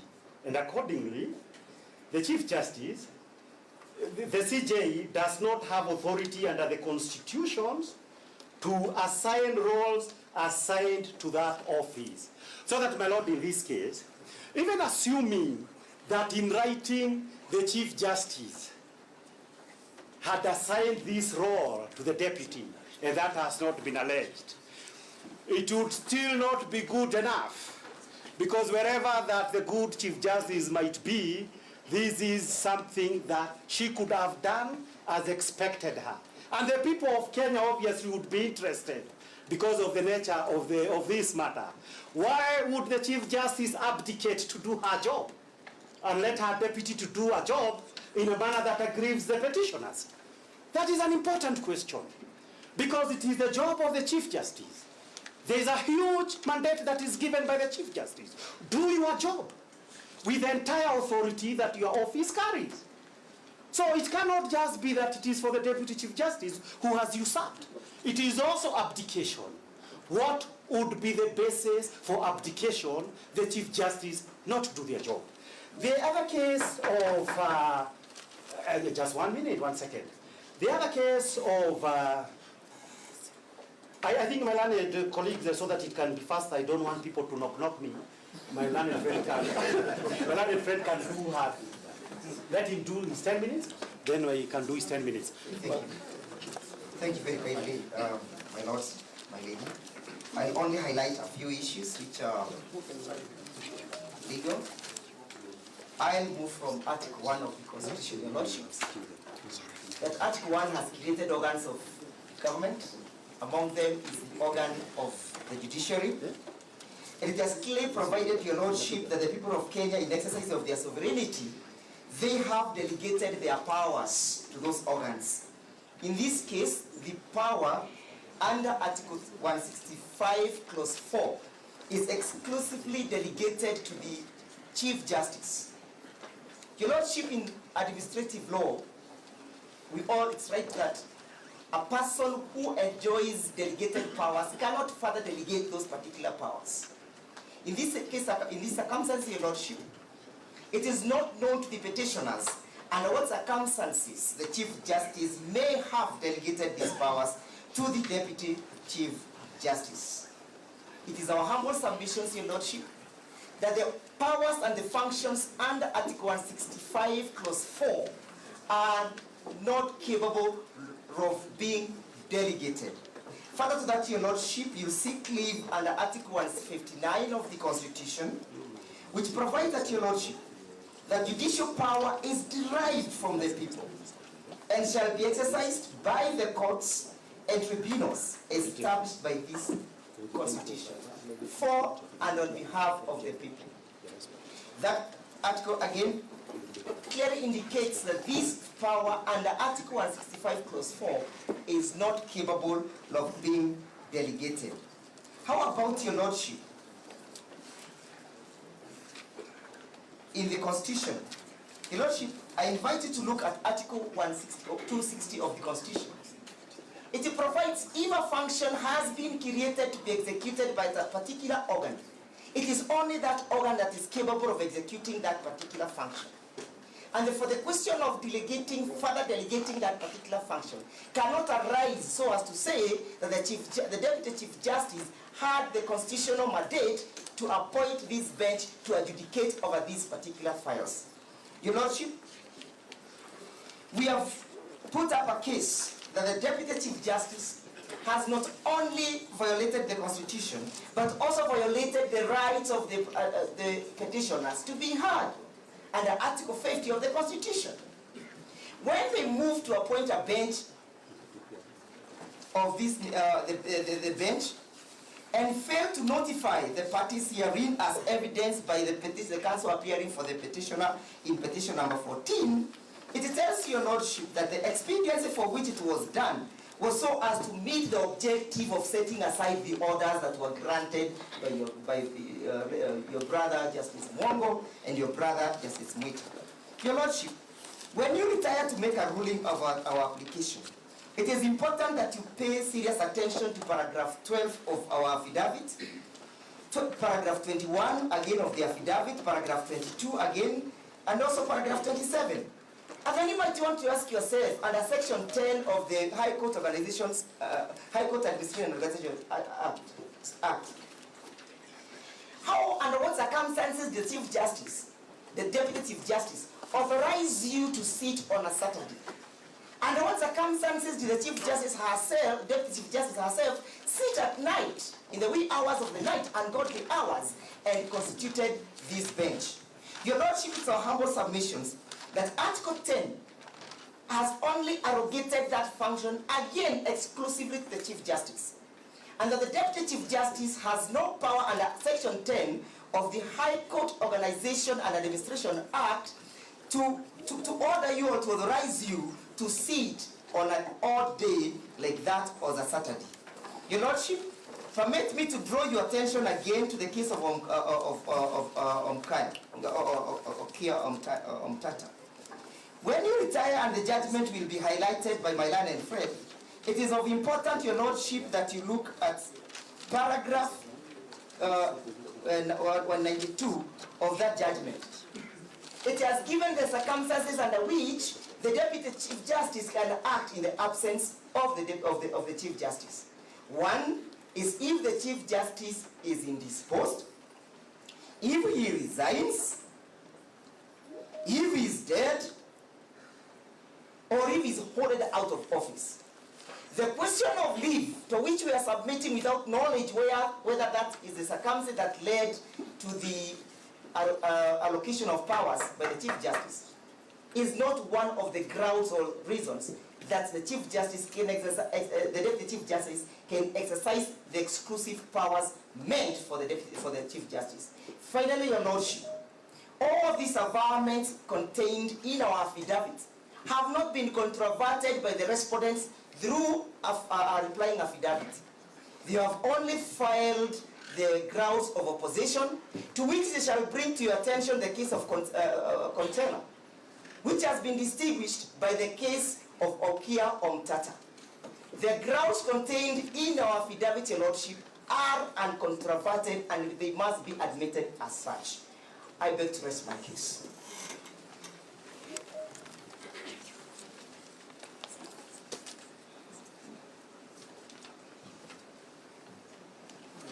May we request counsel to give us specific reference to Okio Motata has been mentioned by two counsel. He's probably the most prolific litigator in the history of Kenya.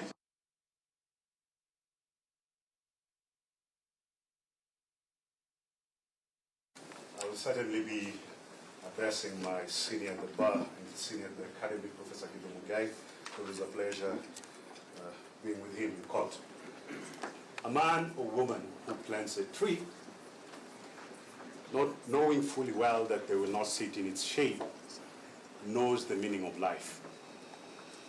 You sit today in such an epochal moment that what you do here has significant ramifications for the Republic of Kenya. It is for you as a court to rise to the occasion. This court has defined the Constitution as a transformative constitution. And this was done by this very court, differently seated in the BBI case, David Ndi and others, versus the Attorney General. And this is what the court said about the Constitution 2010. It is a constitution of a transformative character, and this transformative character of the Constitution induces large-scale social change, including the character and conduct of politics. That the Constitution bears an internal theory of interpretation. Starting point for discerning that internal theory is Article 259 of the Constitution. That formalistic approaches to constitutional interpretation are not favored.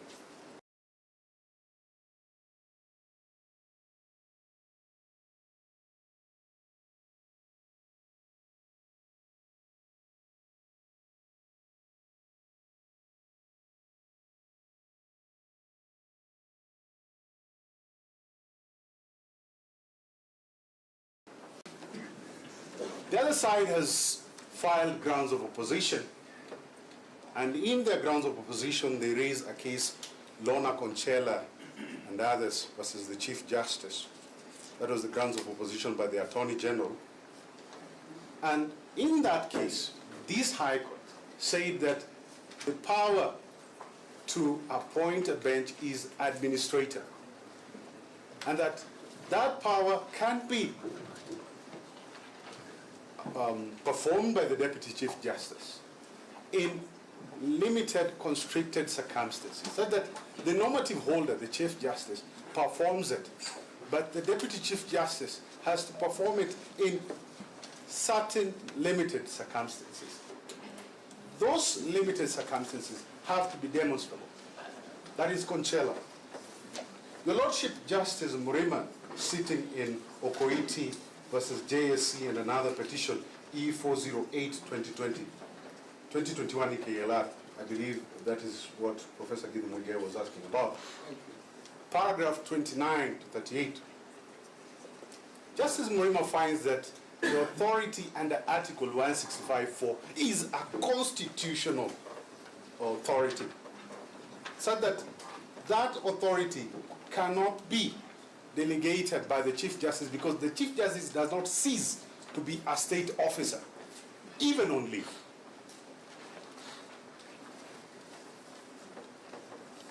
We have another authority here, Petition 31 of 2013, Kenya Medical Research Institute versus the Attorney General. This is found at 2014 EKLR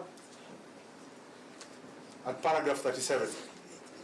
Kenya Medical Research Institute versus the Attorney General and three others, 2014 EKLR. This case at paragraph 37 says this, that the Chief Justice under Article 165.4, the authority to empanel a bench, performs a constitutional mandate. And this is not an administrative function, as was in the old constitution. Where do we go? I'll invite the court to look at the express wordings of Article 259.3a that expressly decrees that authority granted to a specific office must be performed by that specific officer. That is Article 259.3a. I'll want this court to consider the decision of the Court of Appeal, and this, the other side can take judicial notice of, the court can take judicial notice of the case of Karisa Chengo, whereby the office of judge and the person of judge are synonymous, so that the Chief Justice, the person, and the office of Chief Justice are synonymous. And therefore, we cannot separate and delink the holder and the person. And therefore, if the Chief Justice were to delegate any responsibility to the Deputy Chief Justice, assuming that was possible, then the Deputy Chief Justice has to take an oath by virtue of Article 74 of the Constitution. There has to be instruments prepared authorizing the DCJ to act as Chief Justice, and for what purposes? Ladies and gentlemen, Honorable Court, the Greek tale of Ulysses, the coxswain who was asked to block his ears using wax and to avoid the temptation of alluring music, that story echoes well for you today.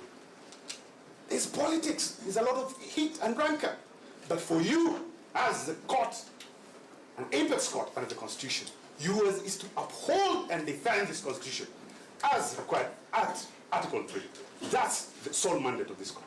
Thank you.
Clause 1 of the Constitution. Article 141, Clause 1 of the Constitution provides, and I read, that the swearing in of the President-elect shall be in public before the Chief Justice, or in the absence of the Chief Justice, the Deputy Chief Justice. It's very clear. It says who must do and what will happen in the absence of that person. Article 148, Clause 4 of the Constitution provides, and I quote, the swearing in of the Deputy President-elect shall be before the Chief Justice, or in the absence of the Chief Justice, the Deputy Chief Justice, and in public. Another very clear stipulation about our Constitution of what the Chief Justice can do and what will happen in the absence of the Chief Justice. Then we go to Article 165, Clause 4. I want to emphasize one thing, my lords, my lady. You notice that Article 141, Clause 4, Article 148, Clause 4 come before Article 165, Clause 4. The makers of the Constitution were aware of what would happen in the absence of the Chief Justice while drafting Article 141, Clause 1, Article 148, Clause 4. Let us see what they said at Article 165, Clause 4. They said, and I quote, that any matter certified by the court as raising a substantial question of law under Clause 3B or D shall be heard by an even number of judges, being not less than 3, assigned by the Chief Justice. Full stop. I'm always encouraged by an article my mentor, Professor Rigathi Gachagua, wrote many years ago called Political Jurisprudence or Neutral Principles. Another look at the problem of constitutional interpretation. And Professor Rigathi Gachagua makes an important argument that decisions of constitutional courts must be formulable in such a manner that they would apply coherently to all subsequent cases of similar facts. I'll not read these names in full, but you now know that if we approach this court and read for it Lena Conchella, the decision already alluded to, it will appear that this court's position is this power by the Chief Justice is administrative. If we approach this court and read the case of Kemri and the case of Omtata, both of which have been referred to by my learned colleague Mr. Gada, you'll notice that the power under Article 165 is not administrative. The court says so, and my Lord Judge Murima, you contribute that jurisprudence. It is a constitutional imperative. I think my teacher, Professor Rigathi Gachagua, would frown at that in jurisprudence as being political jurisprudence, because then we cannot answer first-year law student coherently. Is it administrative or is it not? We will find it difficult to answer it. Fortunately for you, as judges sitting here, you are not bound by those previous decisions, and you must come to the correct interpretation of the law in a manner that would address similar cases in the future coherently and without subjecting the judiciary to possible embarrassment. So then you will have to go and read what the two cases say, Kemri and Omtata, constitutional imperative, and what Conchella says, administrative. But then you look at the eventual verdict in Conchella, even when they say it's administrative, they set out the preconditions for that. And the question you want to answer is this, my lords: have those preconditions even been met, assuming even that you take it by administrative, for the Deputy Chief Justice to take up the tools of constituting a bench? Because that's the limited question that we are here to address and to guide this court. I make an argument that none of those grounds has been met. For example, we sat in this court in the morning, and I know this question will arise subsequently when we deal with the application for recusal, where my lord say, no, you know, in the virtual courts, in the virtual system, we can sit on anywhere. I'm trying to paraphrase it, my lord, so if I get one word wrong, it's not for any ill intention. We can sit at any time. We can sit from anywhere. We can sit on any day. So that, can the Chief Justice, for example, be virtually absent? Is it possible that the Chief Justice of Kenya distinguishes herself as the first person to be absent virtually? Wherever she is, at home, in Europe, in Asia, in Australia, in Kenya, wherever it is, can she be absent virtually? The answer is an emphatic no. That in the virtual space, it is difficult to justify absence.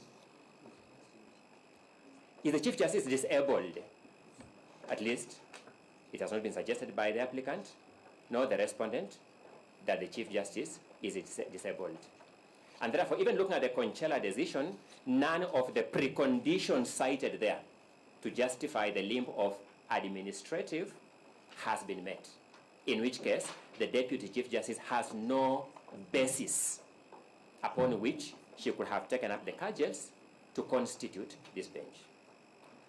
In a virtual court, my lords, and we must be very careful about this, because I kept asking myself this morning, I've never been a judge, maybe one day I will be, maybe not, how uncomfortable it would be to sit as a judge when you perceive that some of the parties believe are uncomfortable with you. It must be a very frustrating situation to find oneself in, and my sympathies go out to all judges who find themselves in those circumstances. Just 1 minute for this argument. But the interface between litigants at the judiciary in this technology space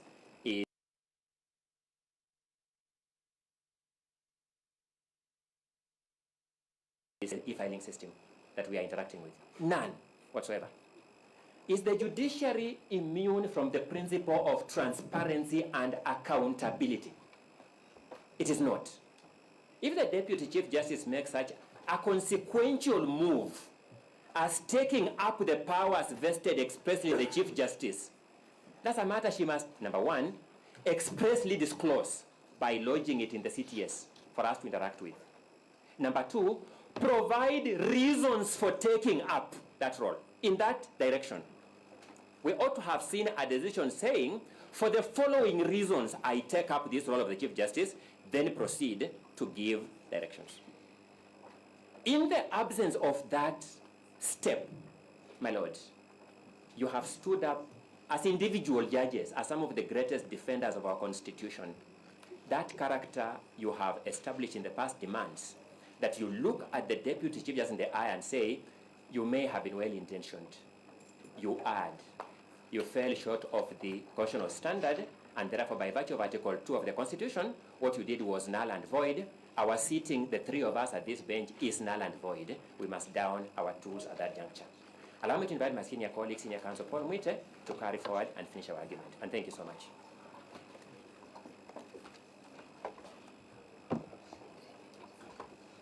I will be very brief, my lords, your leadership. The taking of the court file 015 from Kirinyaga Court in the middle of the night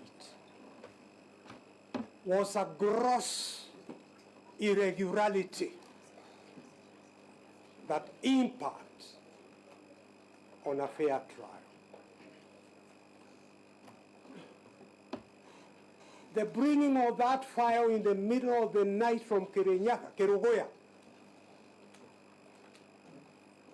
to presumably the Deputy Chief Justice, was another gross irregularity.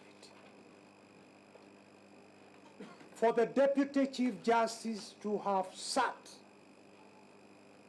in the middle of the night on Friday, the 18th of October, was a gross irregularity. The absence of communication from the Office of the Deputy Chief Justice to the parties in 015 was a gross irregularity. For your lordships and your leadership to have sat as a court outside the prescribed court days on a Saturday was a gross irregularity.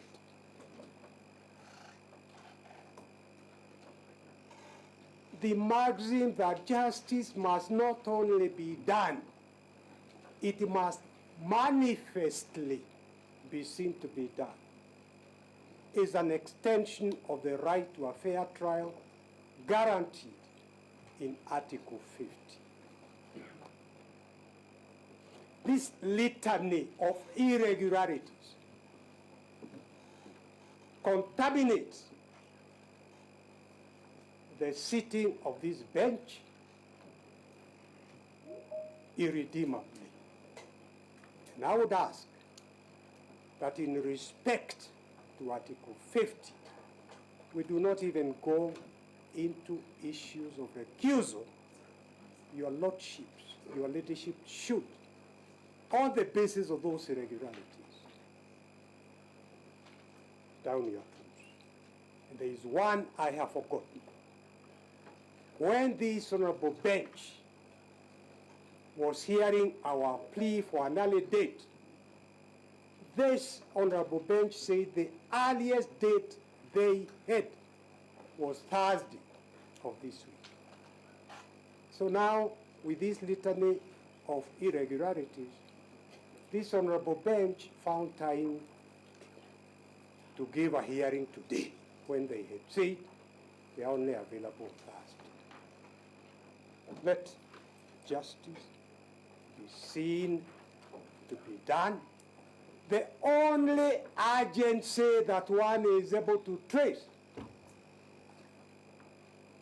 is that somebody somewhere is in a hurry to vacate the conservatory orders that preserve the substrata of the petitions on very weighty issues in order to swear in somebody somewhere as a deputy president. You are concerned with the Constitution. And permit me to point out with a lot of respect, my lords, your leadership. I have gone through these things during the radical surgery, and I doubt that we have seen the last of the radical surgeries. And my plea is that you preserve constitutionalism, you preserve the dignity of this court, because the people of Kenya are looking up to the judiciary only. Preserve that is a journey. I thank you.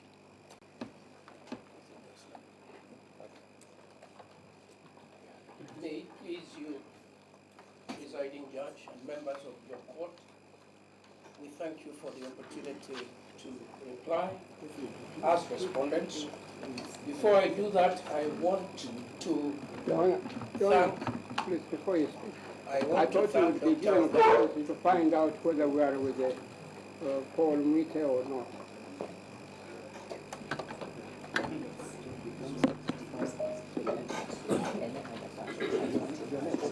Yes, how many persons application? Number 15 is it section 10. Are you parties in this matter? We are consolidated. So there's a petition, the second petition. Who was?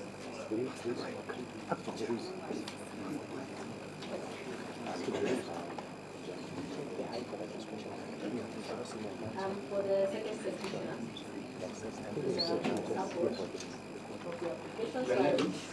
this is Kimoto Teresia Wanjiru from Tess Kimoto and Company Advocates. For the second petitioner. Yes. So perhaps you're also allowed to submit or go to submit. Okay, thank you. So, Your Honor, I'm in support of the application and the fact of the matter and why we are in support of it is number one, as I said earlier, we were never served with those directions. And the fact that we were never served, this is proper procedure. That's any matter that is taken before a judge. All parties must be notified. we were never notified. So why we were never notified and I had to learn about this issue today, I do not know. That raises eyebrows. And from the petitioner's side of view is, will this bench be impartial? Or we will be hard? Because if directions are being taken, petition E013 of 2024 is part and parcel. In fact, it was consolidated. We have not been notified. Why? Number two, the issue of fair hearing, Article 50, has been repeated over and over again. Isn't this a violation of the second petitioner's right to fair hearing? In fact, some of these applications, I'm getting them now. Yet, I should have been served before. Why the hurry? Why the rush? Why am I supposed to be served right now in court and I'm told 5 minutes submit? What is in stake? Let us all get a fair hearing. And with these preliminaries that are coming up, one is meant to wonder, will we really get justice? Petition E013, 2024 was filed before petition E014 and E015. Council, just for your information, those were your orders you got from Gregoria, where the issue petitions were consolidated. So that must have been your application before that court. Yes. So don't bring it here. Yes. But the issue is, even after it was brought here, it is being mentioned and we are not aware. So if a matter is going to be mentioned and we are not aware, then it only shows either the bench is ignoring us or perhaps our petition has no merit, and why so, yet we have not submitted. Let us be given a chance. Let us be given audience, even to reply to the issues that are being brought forward. And we cannot reply when standing right now. I need time. I need 1 hour or 30 minutes or whatever. But I need time. So those are the issues why we are in support of this application. We feel that we are not being given a fair hearing. And the other issue that has been raised also, that the bench sat on a Saturday. We are not aware. We are learning right now. We know court operates Mondays to Friday, 8 a.m. to 5 p.m. This Saturday, when was this direction issued? Why were we not informed? So those are the bases why we are now joining hands. Though our petition has its own grounds, but then again, because of those issues, we feel if we don't raise this issue, then we might not get proper justice, because there are some people who, of course, are SDAs who are not able to sit on Saturday, who are not notified again, you know, those kind of issues. That's why we are wondering why the rush. Yes, maybe finally. We are on the application for empanelment. Yes. Yes. That is the issue. The issue was that, and I've also talked about it, we were never informed. And any petition, any case that will be given direction, so long as I'm in it, so long as there's a petitioner there, I have to be heard. And that is the law. And there's nothing new I'm saying. This is the procedure all advocates use. Why is it that I'm being ignored? I'm being notified 11 a.m. watching television, and I was very eager like any normal Kenyan. I see my petition being mentioned. I was very angry, but I decided to take a vehicle from Kirinyaga County quickly to come before this court and inform the court that that is not fair. That is not fair, and Article 50 has been violated. And this being a constitutional court, kindly allow us to participate fairly. Yes. My colleague can make the note.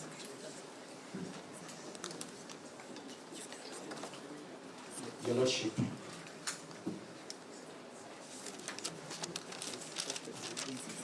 in the limited time that we sat with Your name, please. My name is Rigathi Gachagua.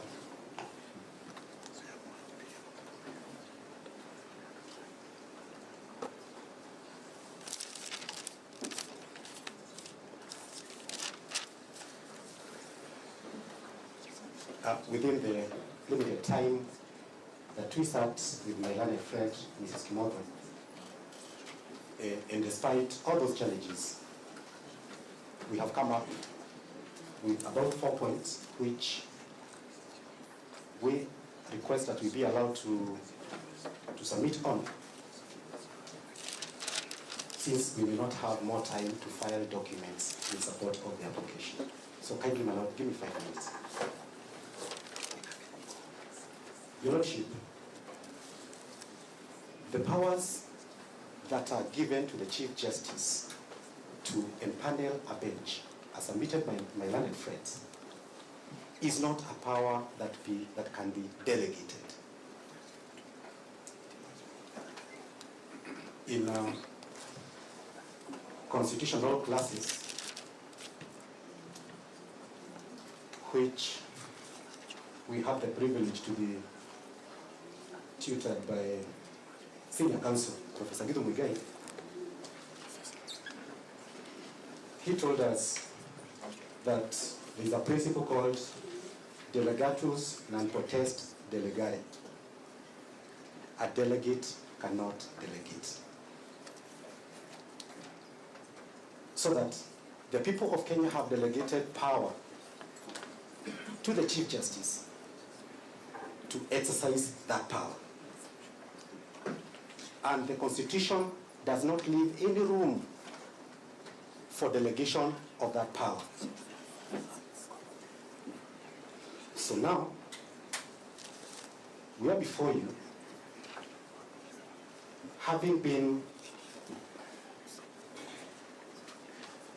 empaneled by a person who does not enjoy the people's power to empanel a bench.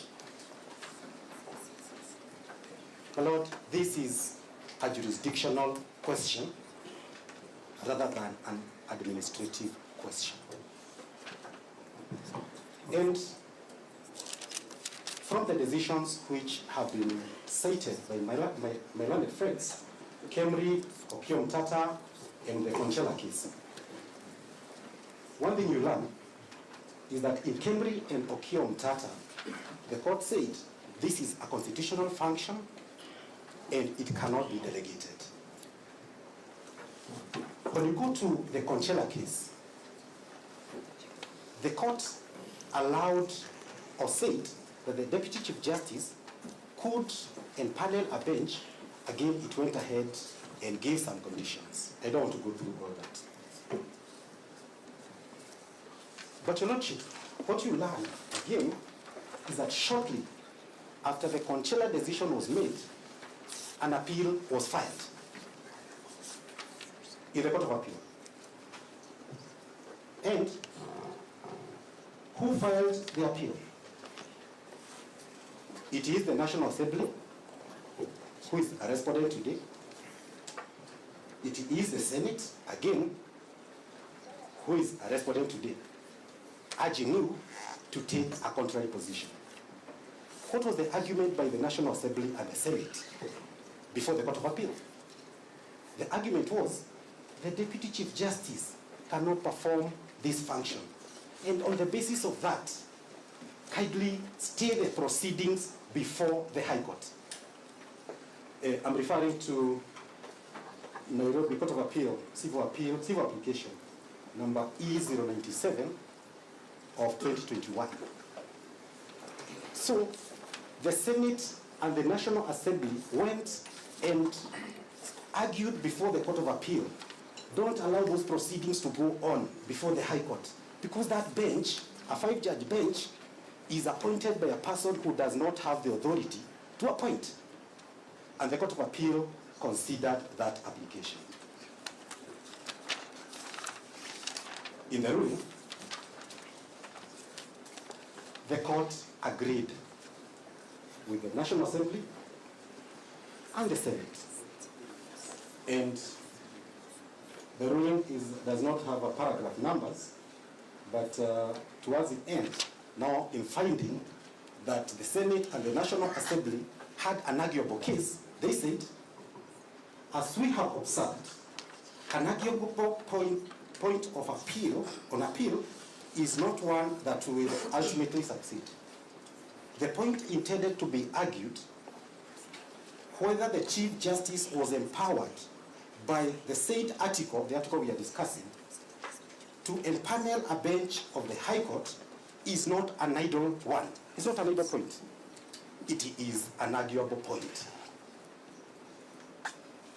The court, on the nugatory aspect, stated that on the nugatory aspect, it appears to us that if it was to be held on appeal, that the Deputy Chief Justice had no power to empanel the bench, the appeal would be a victory with no practical effect, an academic exercise, my lords. So, the court also considered that aspect, which was introduced by the Supreme Court in a previous decision, the public interest consideration. And they said, we find also that this is a matter in the public interest domain, and it is proper that the appellant exhaust the appellate rights. So the court went ahead and said that the motion succeeds and stayed the proceedings in the High Court, and to date, they are stayed. And the appeal was supposed to be determined in a certain period of time. The appeal is still pending, and the proceedings in the High Court are still stayed. So, my lord, you are at the place where the 5-judge bench found itself. It made a determination, it was stayed. So today, we do not have any decision where the empanelment by the Deputy Chief Justice stands. Therefore, before we proceed in these matters, kindly find that the Deputy Chief Justice does not have power to empanel a bench of an even number of judges to hear a matter. Thank you very much.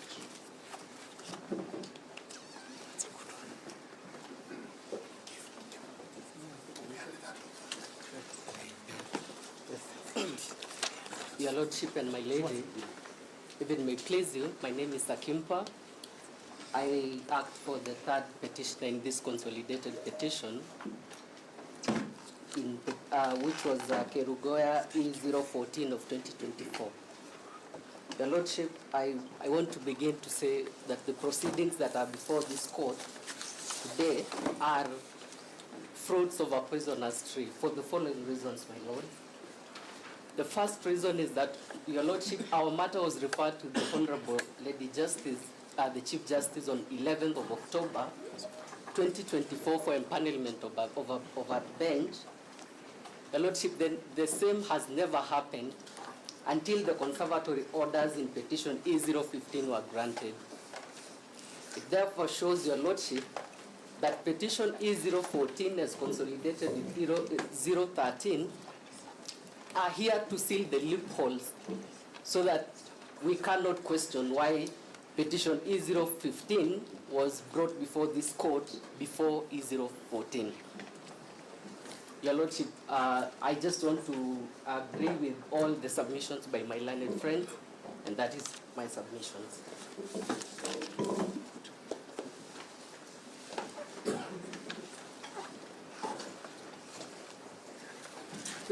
Can now address the court.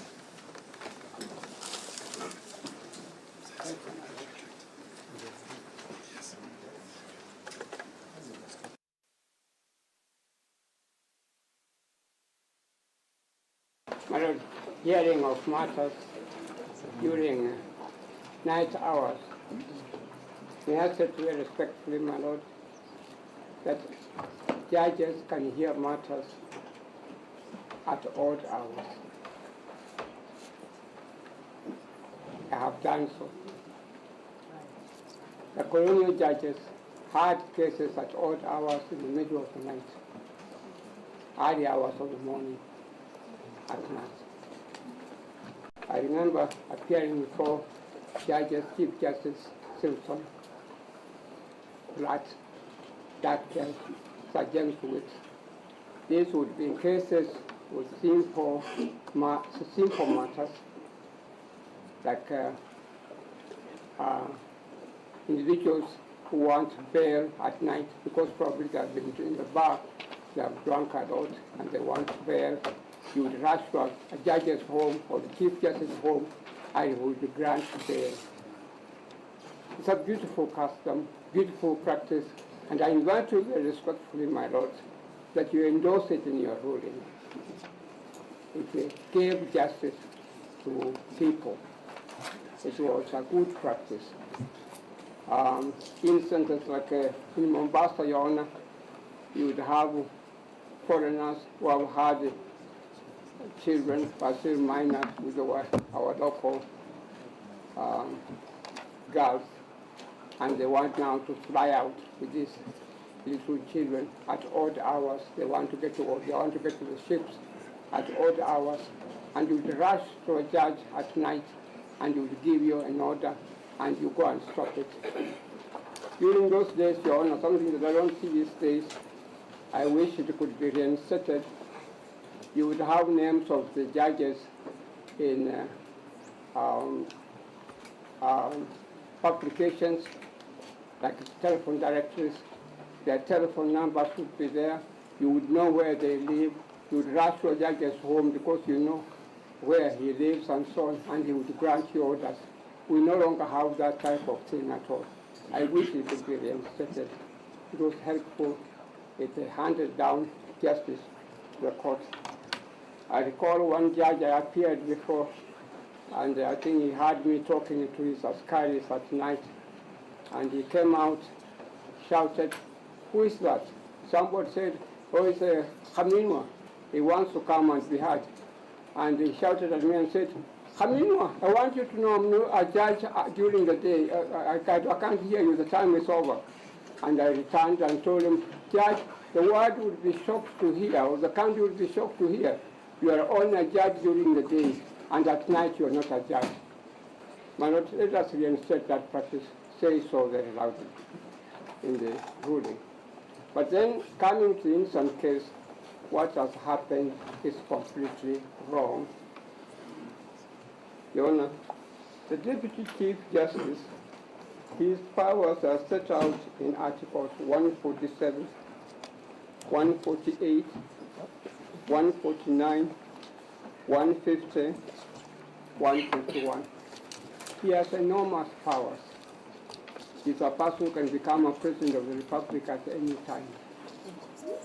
Your Honor, if you're going to hear his matter regarding impeachment, you should hear it during the day, and it should be heard in the parties.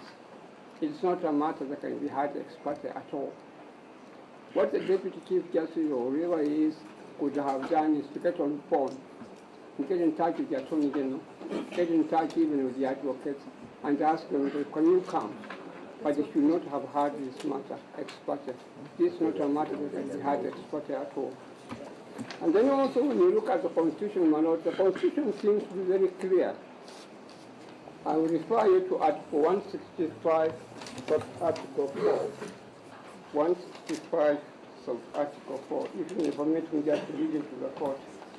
It says that, not 165, but Article 144, sub-Article 4, my Lord. Article 144, sub-Article 4.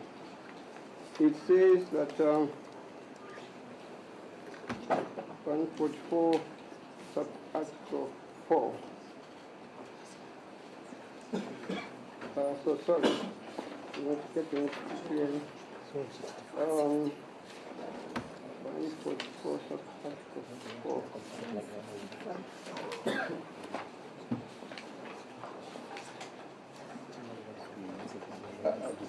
Yeah, if you look at that, 144 of Article 4, if you can get from 144.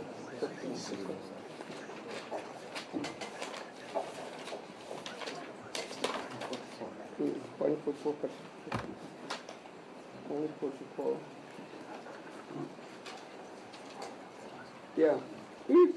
Thank you very much.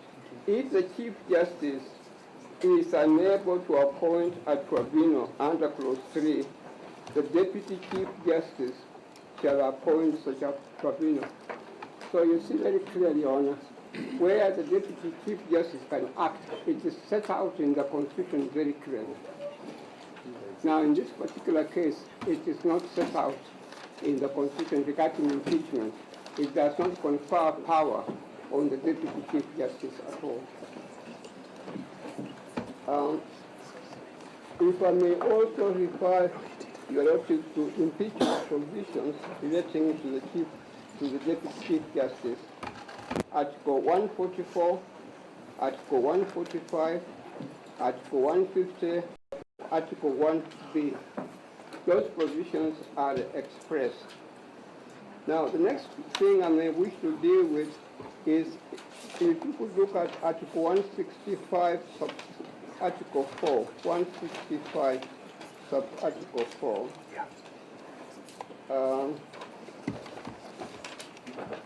165, Article 4.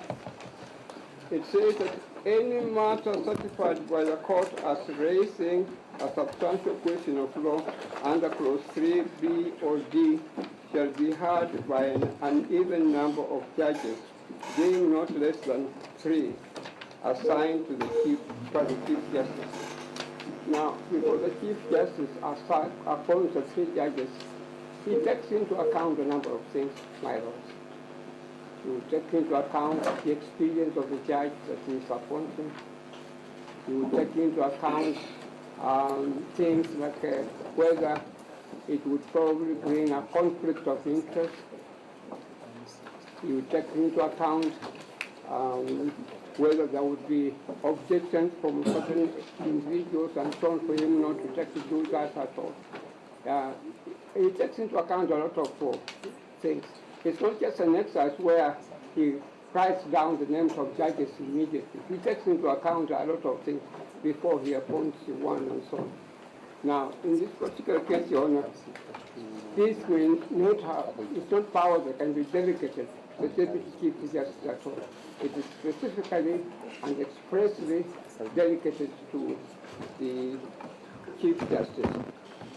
But with the new technology we have, even if the Chief Justice happens to be out of the country, there's nothing that stops an individual or the registrar from getting in touch with her and explaining to her that, look, we have got this matter coming up.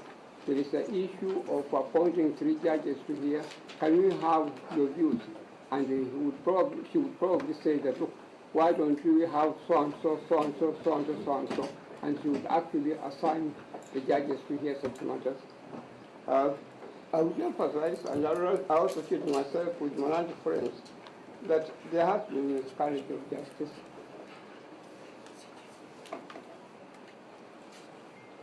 The Deputy Chief Justice should not have done what he did at all. What she did at all. Not that you have got anything against her. Not that you are alleging that there was something that she did which is not, she should not have done. There is also the issue, Your Honor, when you are dealing with matters of this kind in law, the issue of perception. Perception is important.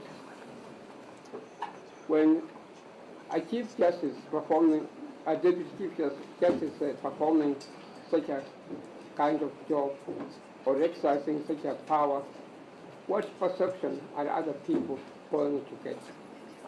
They may read a lot into what she has done. It may be correct or it may not be correct, but there it is. They may come to the conclusion that, look, the Deputy Chief Justice probably is acting under direction of the executive, under direction of the President. That may not have been done, but that is a possible perception. It sends the wrong perception to people. And perception, when you are giving matters to do with the administration of justice, my lords, perception is important. What signals are you sending out? And in this particular case, a matter involving the Deputy President of the country, he is being removed under suspicious circumstances. Is it wrong people begin to suspect that the Deputy Chief Justice was probably preferred instead of the Chief Justice? Is it wrong people to probably think the saying when they're having their task in dealing that the Deputy Chief Justice is possible that the Deputy Chief Justice was taken because he's a friend of the executive and such things and so on. So to make sure that we do not have such allegations, we stick to the law. We stick to the Constitution. So I emphasize, before I sit down, that what has happened is wrong, must be condemned, and we should uphold the submissions of my able-learned friends. There is a word somewhere, I think in the Constitution, that the Deputy Chief Justice may perform functions or duties of the Chief Justice in her absence. Clearly, that refers to cases where the Chief Justice may be on leave, or the Chief Justice may be sick, or the Chief Justice maybe is involved in something that is cannot enable her to perform the work and so on. Now, in this particular case, nobody has alleged that the Chief Justice was unaware. Nobody has alleged that the Chief Justice on leave, and nobody was alleged anything that made it impossible for the Chief Justice not to carry out her duties at all. Again, I emphasize before I sit down, Your Honor, removal of the Deputy President has shocked everybody. And it's something that is making a number of Kenyans entertain also for interesting things and so on. Yesterday, I think it was on Sunday, was when I was sitting in my house, I decided to listen to the word of God on TV, and I'll sit down very shortly. I decided to listen to the word of God from a lady preacher, and she was saying that, look, what's going on now? God no longer has any confidence in the current government. Now, you can't blame her. When such things were happening, you can't blame her to have come to the conclusion that the Almighty God and Lord Jesus Christ no longer supports the current government because of such things and so on. I urge you very respectfully, my Lord, that you uphold submissions of my learned friend, Mr. Kibe, and his colleagues. They are able submissions, and which is the number one. Thank you. May it please the court, we will try on the side of the respondents to be precise and concise. Let me start off by thanking Dr. Ogada and Mr. Ongoya for their very kind remarks about the small role I have played in the development of our Constitution and the law.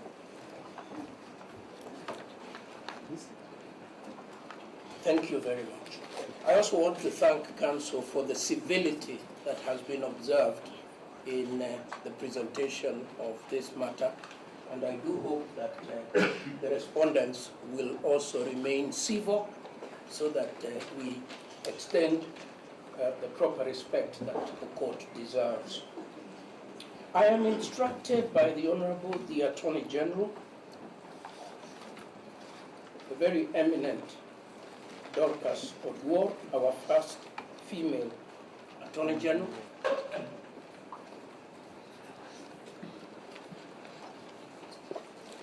and she instructs me to inform the court that she is here because Article 156, Sub-Article 6, enjoins the Attorney General to promote, protect, and uphold the rule of law and to defend the public interest.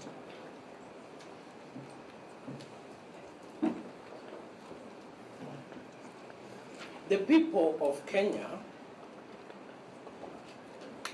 have a public interest in the maintenance of a stable government and in the protection of the sovereignty of their republic. And that republic is underpinned by having continuity in the institutions of government, be they the legislature, be it the judiciary, or be it the executive. We shall be submitting that the public interest is in favor of an expeditious disposal of matters that affect the continuity of government and that imperil the stability of the state.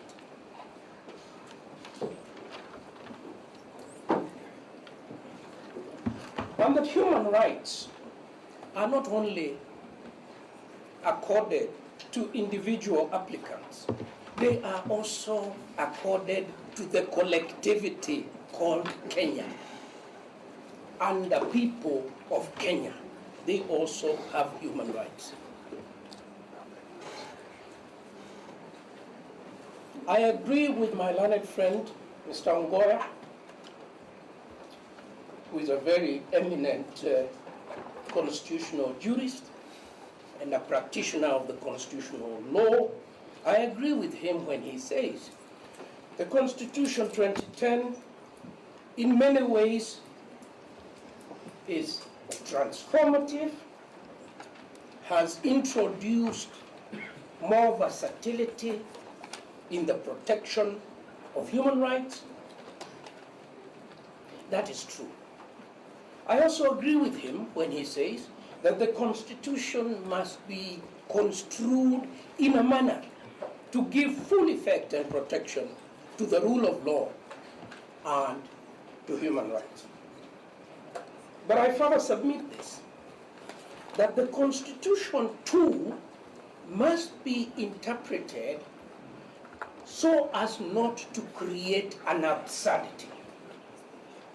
The Constitution must be construed so as not to create an absurdity or to put it in conflict with itself.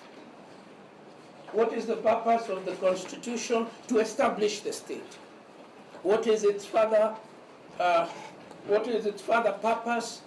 To provide for democratic government and to protect the rule of law and to protect human rights. These are not in contradistinction. These are not at war with each other.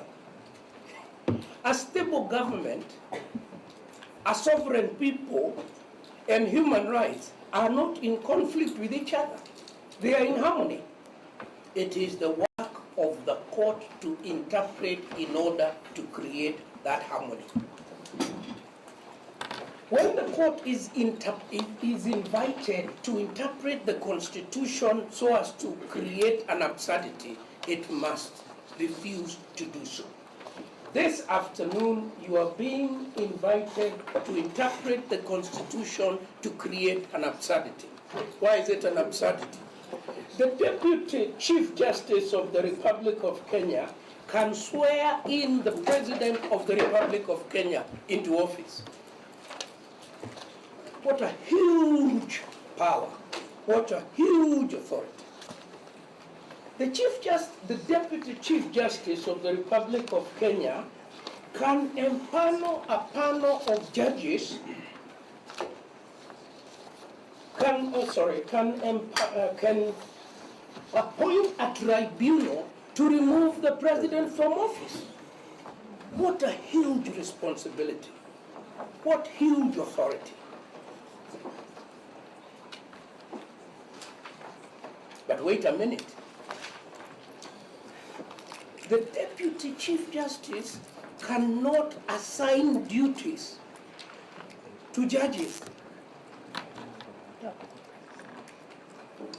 Pray, my lords, what then does the Deputy Chief Justice deputize?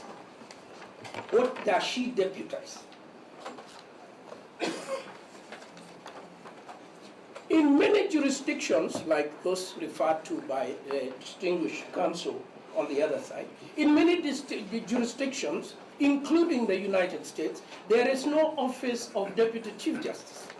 In the Supreme Court of the United States, there is the Chief Justice and Associate Justices. In Kenya, the drafters of our Constitution, and if I may say so myself with a bit of humility, I was one of the draftsmen.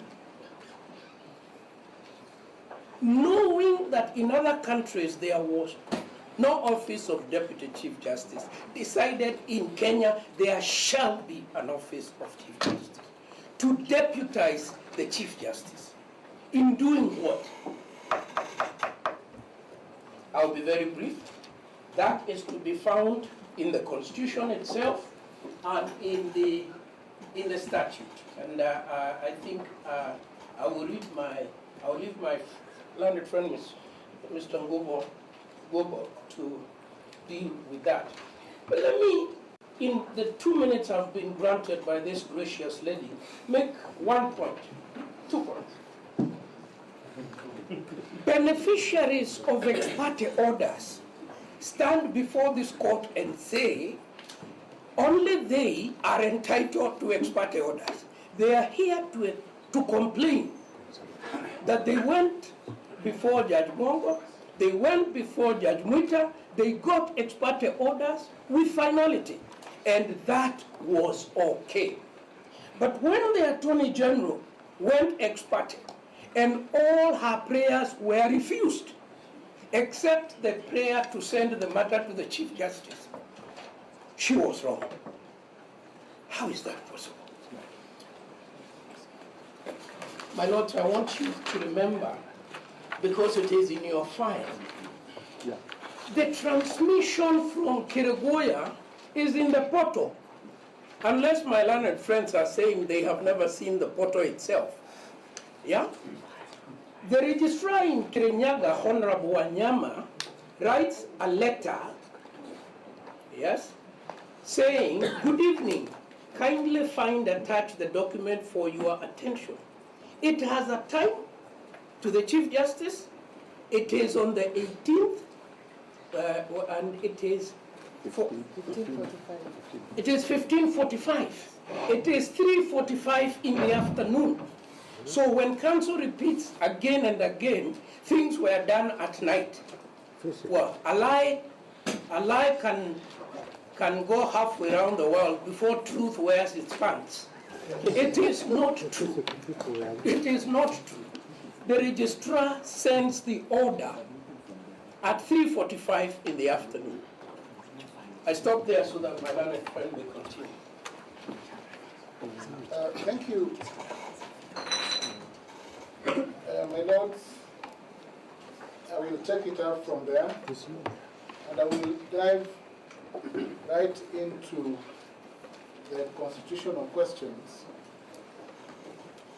The application before you for challenging the empanelment of this bench addresses itself, my lords, to the powers of the Chief Justice under Article 161,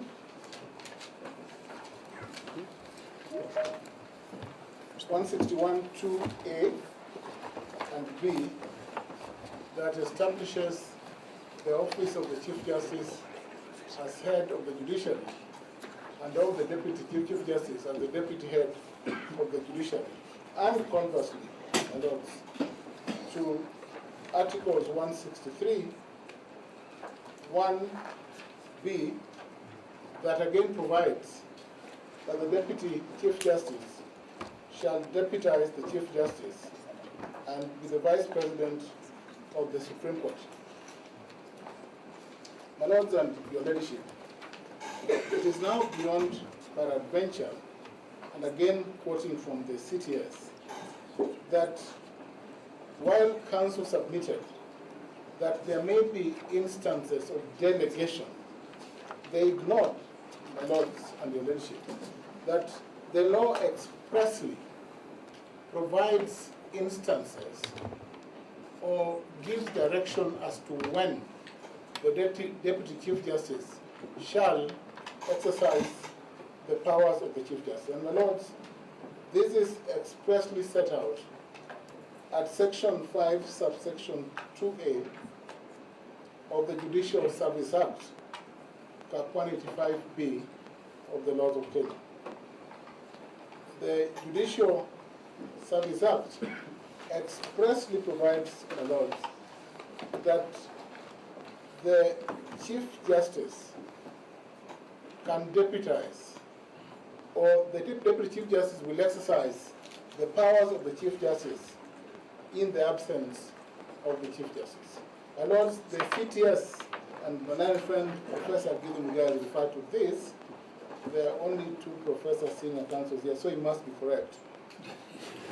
My lord, in the CTS, it is clear that the Chief Justice communicated to the Deputy Chief Justice that should be away to Geneva, Switzerland, and Milan, Italy, between the 12th October 2024 and 24th October 2024. This is evidence from the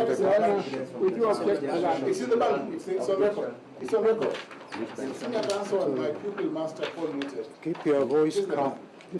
Keep your voice calm. There's no need to shout. I was asking the court whether this material is part of the court record or whether it is evidence for you. That's all I was asking. You taught me to submit. And politely. You taught me to submit clearly, and I'm polite. You were actually his pupil. Yes, I was his pupil. Yeah. The Lord and your leadership.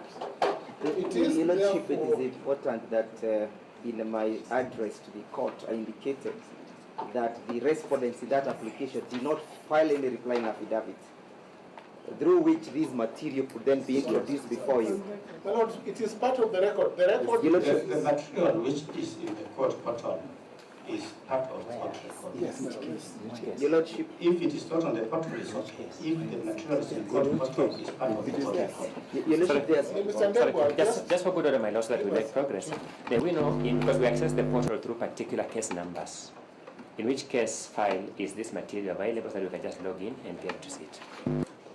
My Lord, it is not in my place to start educating or to demonstrate to my learned friends what file to look for.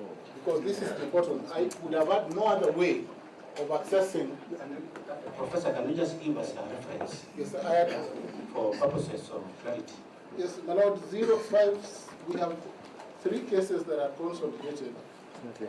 We have accessed the portal in E015 of 2024, a transmission from Claire Wanyama, and E014 as consolidated. We have this material and they're aware of it. We have even gone further, my Lord, and served or passed on the communication to my land. It is in the public domain, my Lord. We could not have secured this communication anywhere else. Do you mean to say that what you're holding is filed on CTS? It is, Does it happen yes. time? It is in the, well, what I have here is a copy from the CTS, with a reference from the Chief Justice Office. We only accessed it from the portal. Well, our request is very simple, my lord. My request is straightforward. There's an internal memo we've just been given here. My colleagues are saying it's on the portal. If we knew the case number in which it was, we would have verified it. The other option would have been for my colleagues, so we are getting a particular application this afternoon, have they filed an affidavit to this document? Truth of the matter is that documents in the CTS have a timestamp, as my lady points out. The document we are having here does not have a similar timestamp. We're just saying, show us where it is so that we authenticate, then we make progress. It doesn't make sense to demean the rest of us when you're asked to authenticate. You do precisely that, you authenticate. But Lord, I can confirm that it is even the physical file. This document, the physical file. How does it? So that my learned friends do not have it, or that they are shocked that the Chief Justice is not in the country, should be a point for response. They can respond and say, we saw the Chief Justice around. That's a possible fact. My Lord, if I may raise with my time, they will have time to respond. Yes, the judicial My apologies, my lady. I also have a specific question. We want to know in which case file in the portal, because that's the submission my colleague has made, there's this internal memo. First, I want to know the internal memos are normally in the portal. I'll be glad to learn. But more importantly, in which case file is this internal memo so that we can authenticate? That's simple. My colleague who said it is in the portal. He has a duty to furnish us with the particulars. We have indicated, my Lord, that it is in the physical file, and I promise in the morning specifically address the that so that I can proceed. Your Lordship, would you kindly give us a ruling on our objection? Please, the applicants, when you are submitting, the respondents give you time.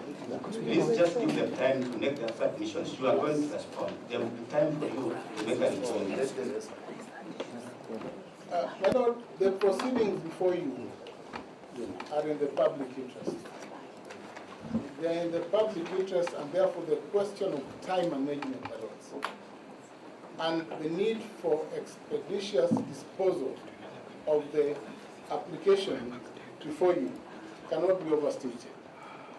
My Lords and your Lordships, time and again, my learned friends have submitted that whereas this court can sit at odd hours where it receives an application, that in matters as mundane as the current matter before you, that this court should have had this matter in the course of the day. Of course, no doubt, my Lord, this court has moved to the electronic age where matters are transmitted through mail and through other forms.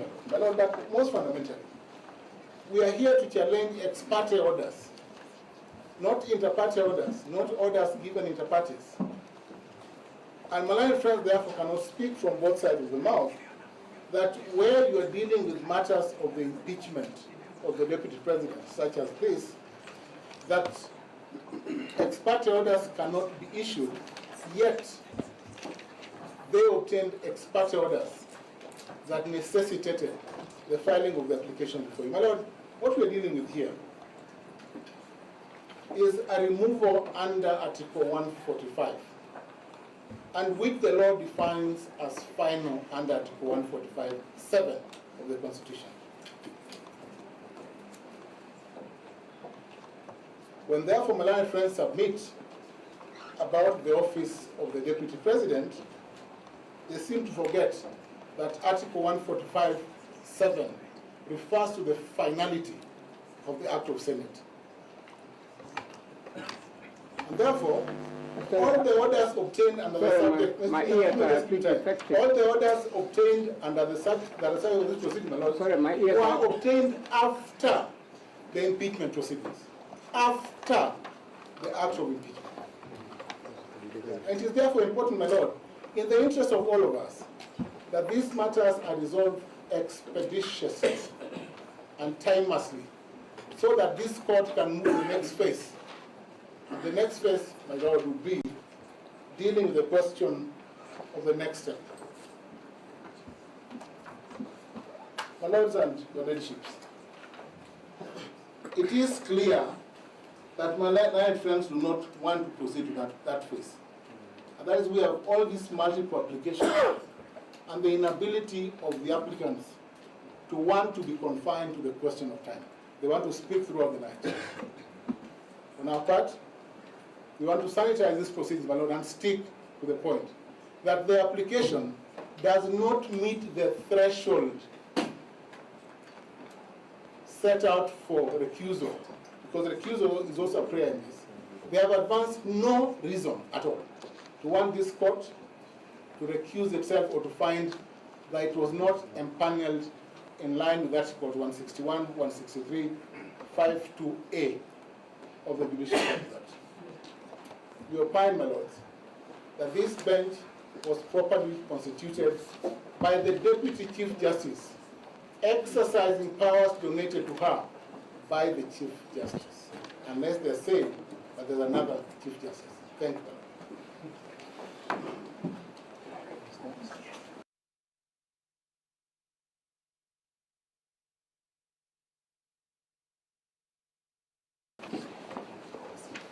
my lord, my ladies, as a follow-on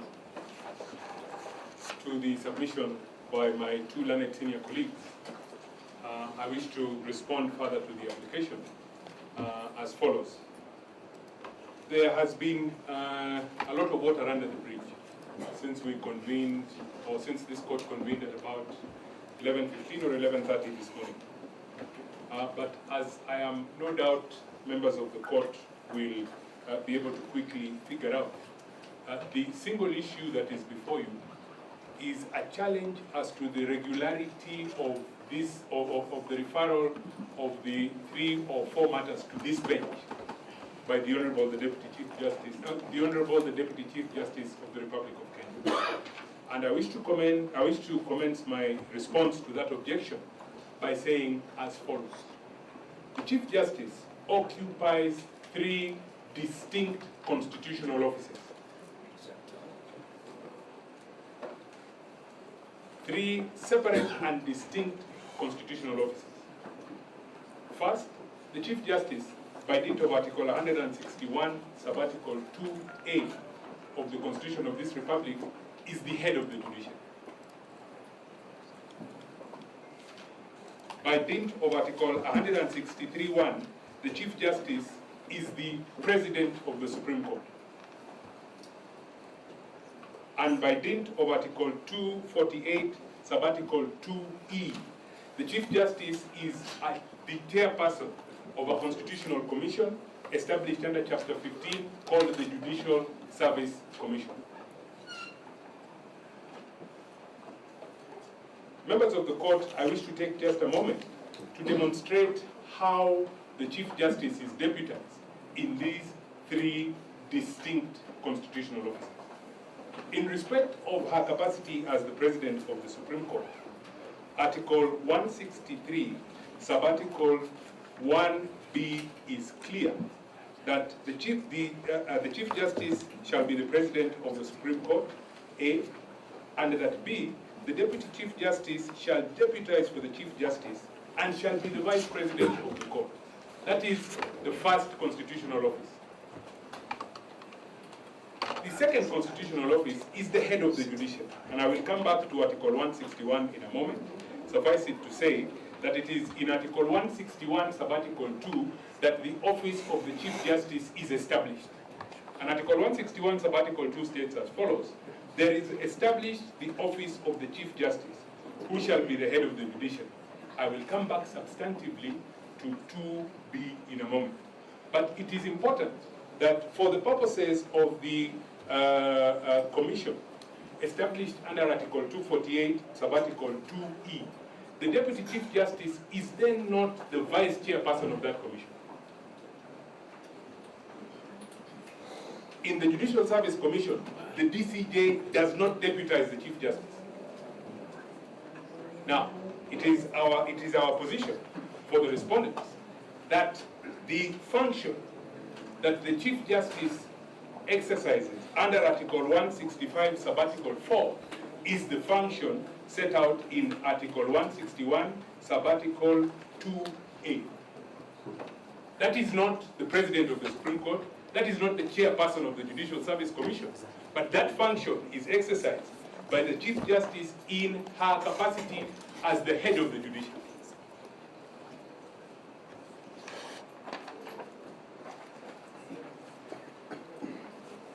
It is our submission that therefore the Deputy Chief Justice, who is the Deputy Head of the Judiciary,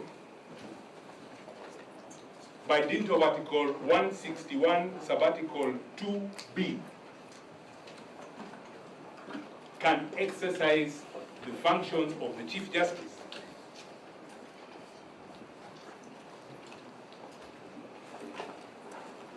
as Deputy Head of the Judiciary. And members of the court, Article 161, Sub-Article 2 creates 3 positions. The Chief Justice, the Deputy Chief Justice, and at Sub-Article C, it creates the office of the Chief Registrar of the Judiciary.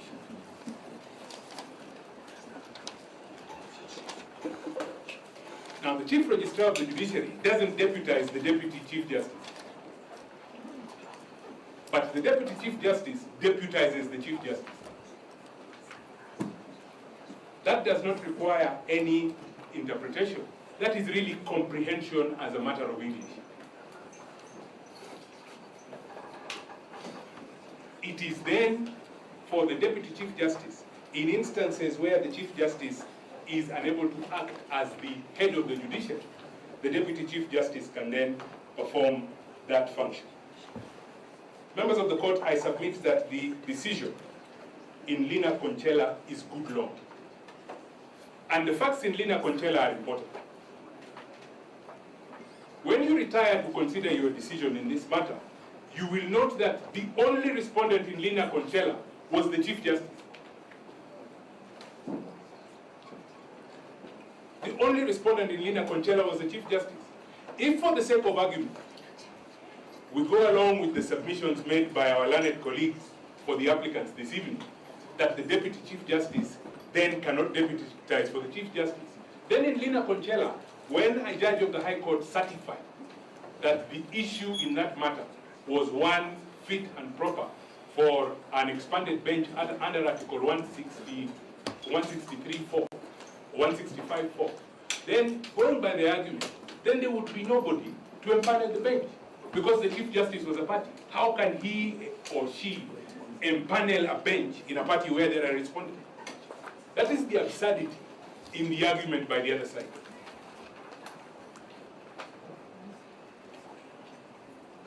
And my lord, it is our submission, or it is our position, that the constitution of this republic must remain elegant, and it must remain functional. Interpretations such as the one urged by my learned colleagues for the applicants, that would lead to that sort of an absurdity, should be rejected by the court.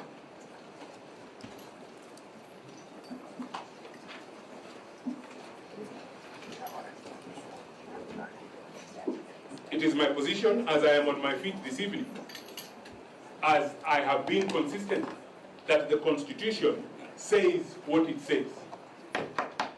But the Constitution only means what the courts of law in the Republic of Kenya interpret it to mean. And it is the interpretation of the Constitution that gives it life, that gives it meaning.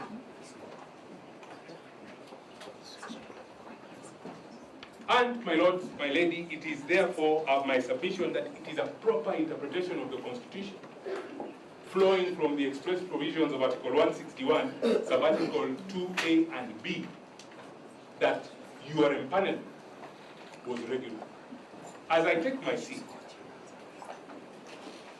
I wish to submit that I am in no doubt that as you sit as the three judges presiding over this matter this evening, you have no doubt as to the regularity of your empanelment.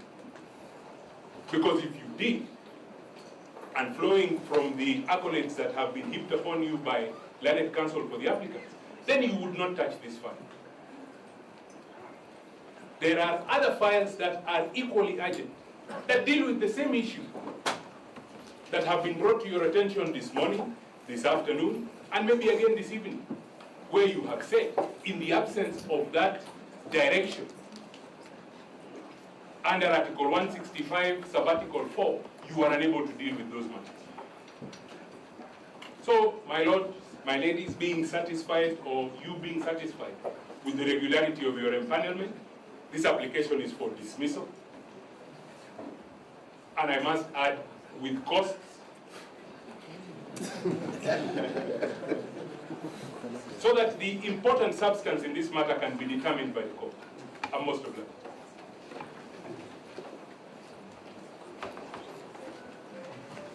My lords, my lady, permit me to just conclude with giving a bit of a context in the Conchela matter. I'll not go into explaining anything because, my lords and my lady, the decision speaks for itself. The decision is a decision of 5 judges of the High Court. In particular, my lords and my lady, paragraph 97 is instructive. 97B in particular, if I may, reads that the exercise of powers under Article 165(4) of the Constitution, though constitutionally underpinned, is administrative in nature. They go on to add that being administrative in nature, the said mandate can be exercised by the Deputy Chief Justice when the Chief Justice is absent, when necessary, or if for good reason the Chief Justice is unable to exercise the mandate. At D, they conclude that in the present circumstances, the rule against bias and the rule that no person shall be adjudged in their own cause dictates that the Chief Justice, being the main respondent in the instance petition, could not assign judges to hear the petition. My lords and my lady, that is the absurdity that learned senior counsel, Professor Guido Ugai, was talking about. Take it a step further. Is it therefore their case that if, as contemplated by their lordships in that matter, if for one reason or the other, the Honorable Chief Justice is unable to perform the functions of that office, is it therefore their case that no matter that requires constitution of a bench will be heard or determined? That certainly would be an absurdity that the law would not have contemplated. That said, my lords and my lady, one of the things that will play out by close of business, these submissions, is that our learned friends from the other side have very deliberately taken to concealing what would otherwise be material information before this court. I say that for two primary reasons. I want my lords and my lady to make reference to their own application, to the grounds supporting the application. They start, the application is based on the affidavit of Honorable David Muja Matenge and other grounds. The other grounds include A, that on the 18th of October 2024, the petitioners herein filed the instant petition together with an application under certificate of urgency seeking conservatory orders restraining the assumption of office by the second interested party pending the hearing and determination of the application and petition. They go on to say that on the same day, the matter was placed before the Honorable Justice Mongo, who considered the matter, and in light of the urgency of the matter and the weighty constitutional issues raised, the Honorable Judge issued the conservatory orders sought in the first instance and certified the matter as raising weighty constitutional issues and referred the matter to the Honorable Chief Justice to constitute a bench to hear and determine the petition. This is where now the story starts. That on the next day, being Saturday 19th October 2024, the petitioners were surprised by the turn of events wherein they were served with the order of this Honorable Bench stating that the first and second respondents' applications dated the 18th October 2024, in bracket the applications for were to be had for their inter-parties hearing on the 22nd of 2024. Why do I say there is deliberate concealment of material facts? It is because, my lords, looking at the files that were coming up before this court today, that is E565 of 2024, before the court in Nairobi, and E015 of 2024 in Kerugoya, we immediately, upon learning of the orders that have been issued and which have been adverted to here, filed an application. It is on record. That application, my lords and my lady, sought several prayers. One was that we wanted to have that application certified urgent. Like in their case, our application was certified urgent. Again, we asked that the court considers hearing the application outside the normal court hours, including a possibility of being heard on a Saturday. My lords and my lady, that prayer was not granted by the court. We also, as a third limb of our application, asked that the court considers granting an ex parte order staying the decision of the Honorable Justice Mongo and the Honorable Justice Mwecha in the Nairobi matter.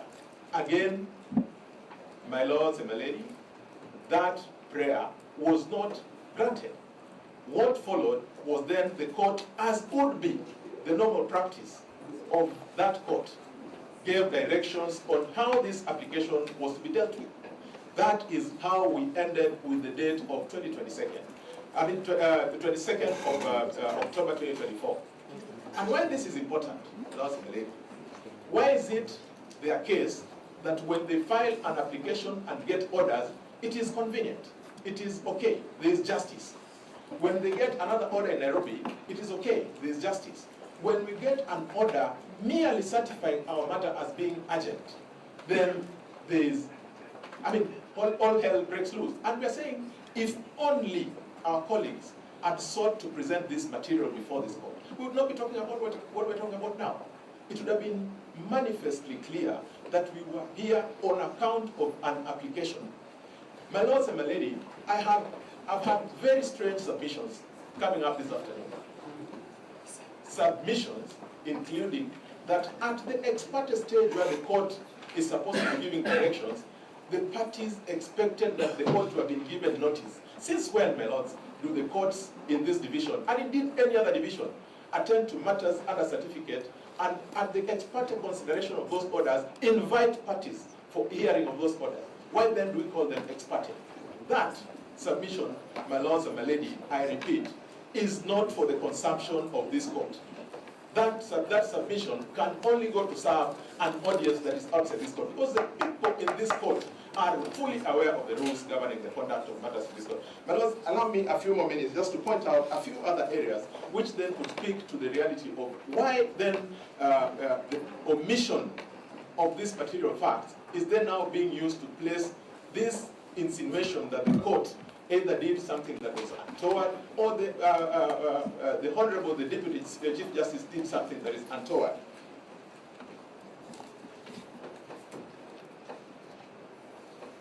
My lords and my lady, at paragraph D,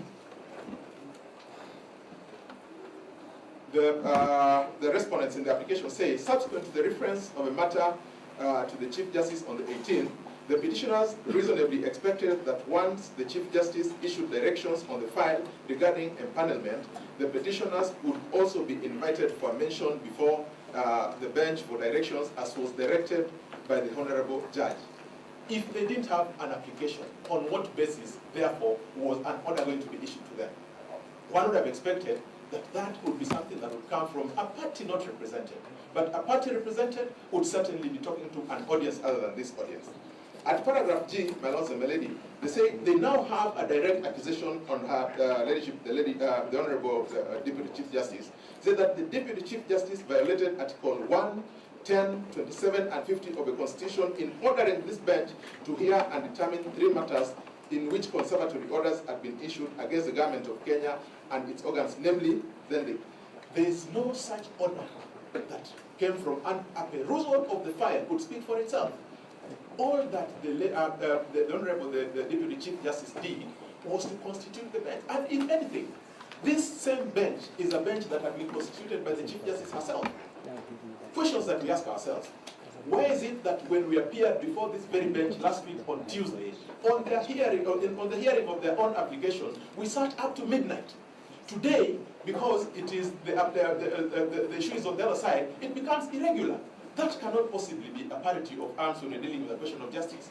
Why is it that when they went all over asking for orders, and this speaks to why there are only 2 matters that came before this court, they filed a number of cases. In those other cases, there were no orders. What business did we have filing applications in those matters? We only felt that we were aggrieved with these orders specifically because the effect of those orders were to suspend a provision of the Constitution. And that's why it's important for us that we deal with them. As we seek to deal with them, the only way that the rules of this court establish is that we make an application. And also, my lady, I look at, finally, I think, their ground number L,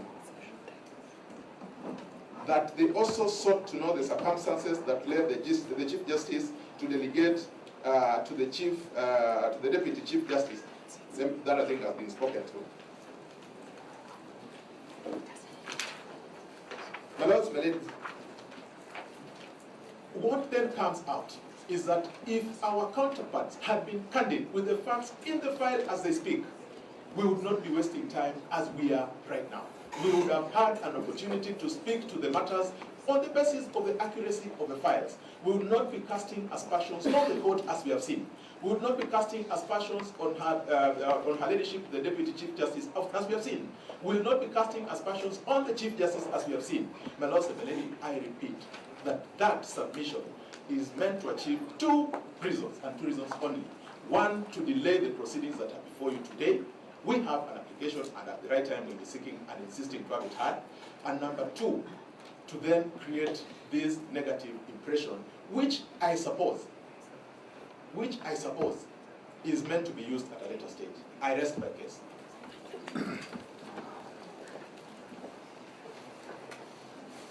Thank you, my lords and my lady. My name is Morigara. I wish to submit only on 2 points of law which were actually articulated in support of the application. And these were that the proceedings before this court touch on the Bill of Rights, and they are vitally important that we should actually not be seen to flout the Bill of Rights.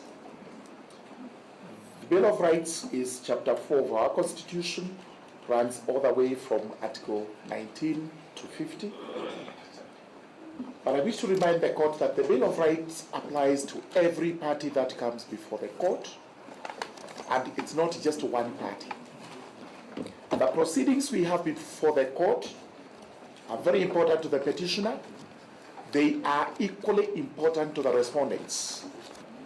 And it goes without saying that over 50 million Kenyans actually have an interest in these proceedings, and this is the reason why the agency has been certified both ways. My judges, aspersions have been cast on the bench so as to call for this recusal and application of Article 165(4), that you're being drawn into a conspiracy to commit injustice because there is no emergency that requires you to hear this matter as a matter of urgency. Far from the truth, the two applications that are before you to set aside the conservatory order are as important as the applications that led to the granting of those orders. Therefore, the hearing of those applications must be speeded up, and we are able to move with the matter ahead. You've also been accused of being enlisted in service of the violation of the Constitution.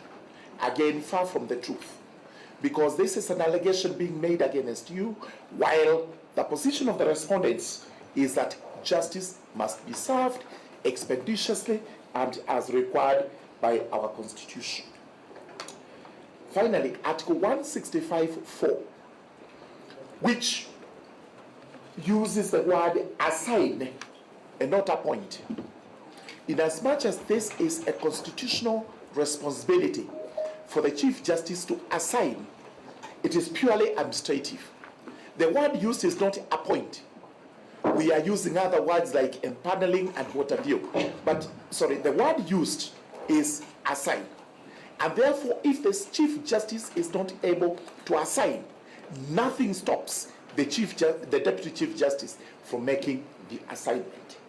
That is number one. Number two, where it is expressly provided in this Constitution that in the absence of the Chief Justice, the Deputy Chief Justice would act, relates to Chapter 9, when the Chief Justice is dealing with the executive. In this particular instance, we are dealing with the judiciary, where the head of the judiciary is the Chief Justice, deputized by the Deputy Chief Justice. So I also urge you to find that, in fact, there was nothing wrong with the Deputy Chief Justice in the absence of the Chief Justice assigning the judges who were to deal with these two applications that were before them that particular day and the next applications which had been filed previously. Thank you.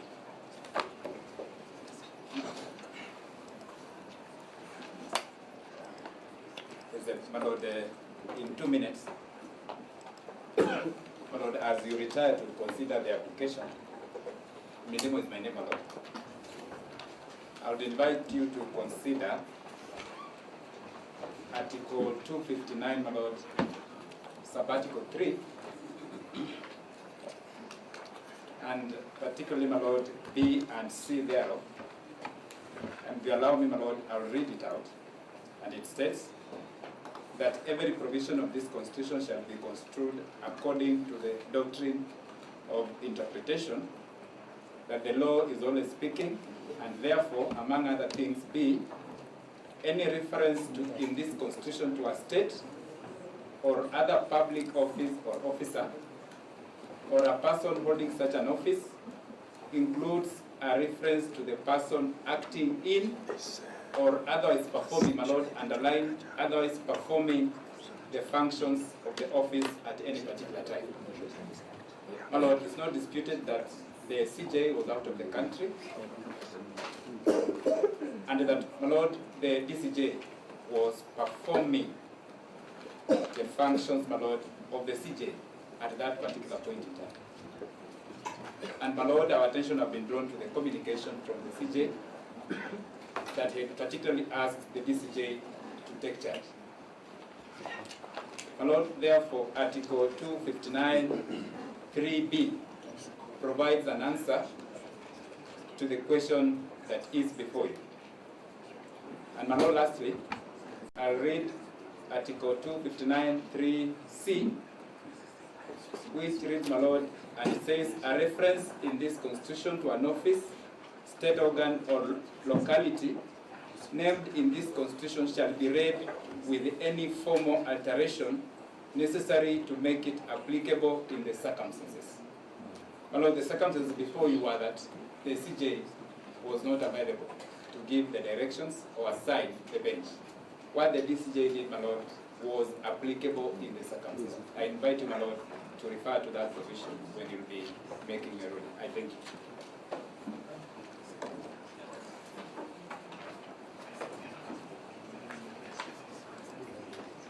My Lord, I represent the Speaker of the Senate.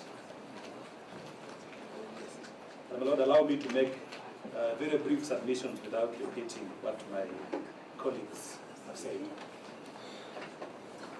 My Lord, allow me to start by quoting Article 145, paragraph 7 of the Constitution, to just contextualize the reasons for our application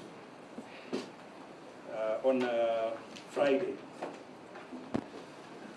last week. My Lord, if you look at the provisions of Article 145, paragraph 7, my Lord, the impeachment of a deputy president is a serious national stability matter.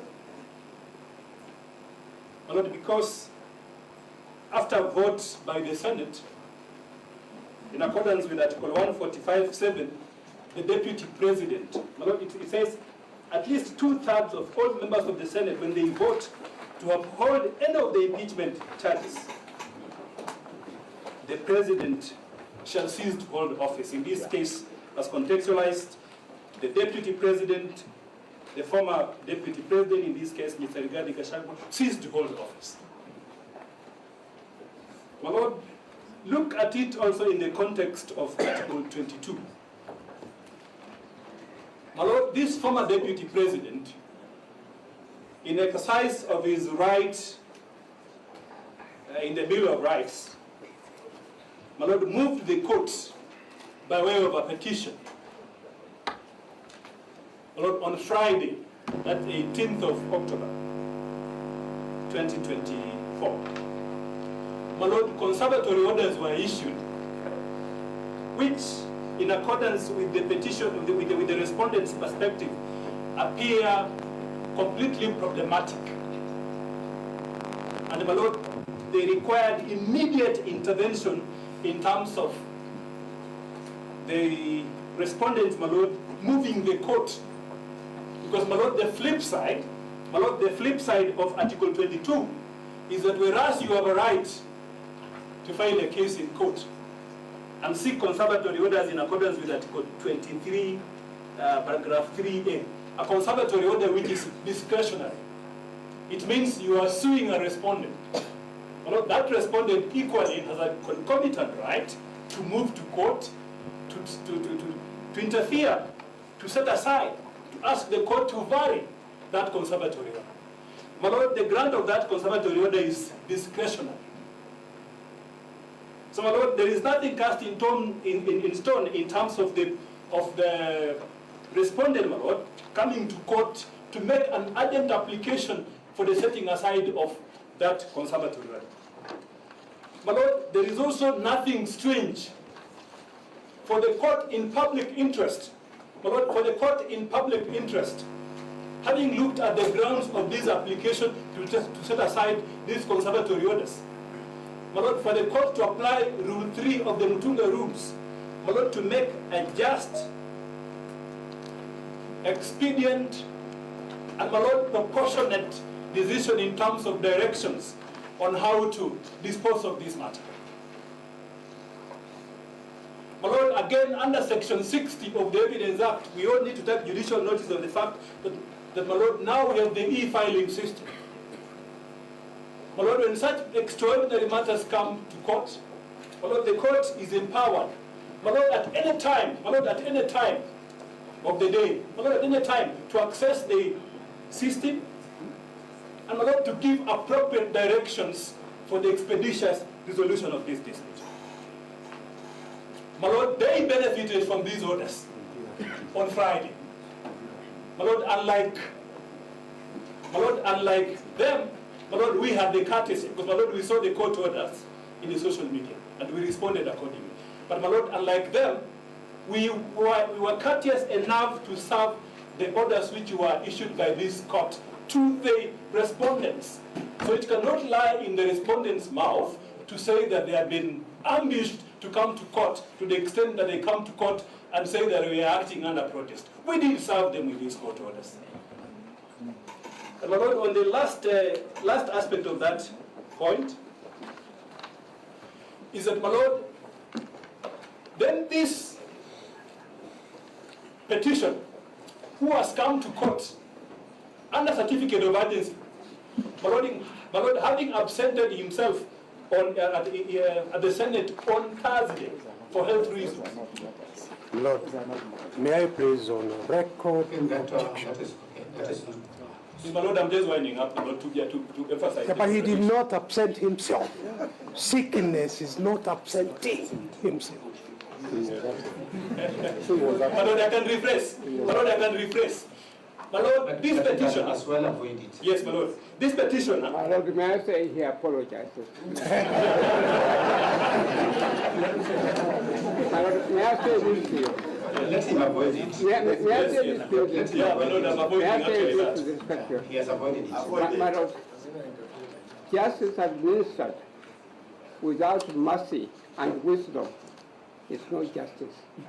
Here you've got someone who is in his 60s, he's saying he's sick, he has cardiological problems, and we come and play it down. These are principal advisors of the government. They must be condemned. We have avoided it. Can I now conclude? Have you withdrawn that? Yes, my Lord, I was making a contradiction by saying that the petitioner was able to access the court expeditiously, and the court was able to grant him conservatory orders on Friday. My Lord, the same petitioner cannot then come to court and complain. My Lord, complain when, my Lord, the Chief Justice, my Lord, the Deputy Chief Justice, my Lord, in public interest, and given the extraordinary nature of this matter, my Lord, gives directions that this bench be constituted for purpose of determining the underlying question. My Lord, the petitioner cannot probate and reprobate, can't speak on both sides of the mouth. So, my Lord, the other extraordinary nature of this matter, my Lord, is that the petitioners have filed a multiplicity of suits. My Lord, you have heard that there were 3 cases in Ikerugoya alone.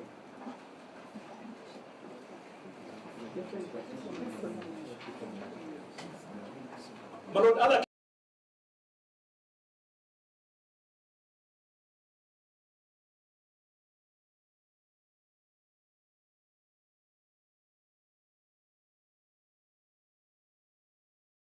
cases, my Lord, in the public domain, Kenyans are aware that this bench has been appointed.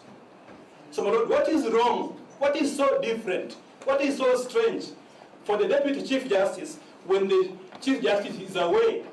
Again, for the same reason, for purpose of expediency and my Lord, for purposes of laying a multiple basis for consistency in judicial decision making, for these matters to be brought before this bench by way of our directions in terms of uses being used of this matter. So, my Lord, I don't see anything extraordinary. My Lord, as I wind up, the petitioners have just simply cast aspersions to the process of appointment. There's nothing cogent. My Lord, I don't see any integrity issues with respect to the handling of this matter by the Chief Justice. I don't see any integrity issues with respect to the handling of this matter by the bench. So, my Lord, our plea, my Lord, our sincere plea is that the underlying dispute with respect to the setting aside of the conservatory orders, my Lord, in accordance with the directions which were issued, shall be urgently determined, my Lord. My Lord, in public interest. Thank you.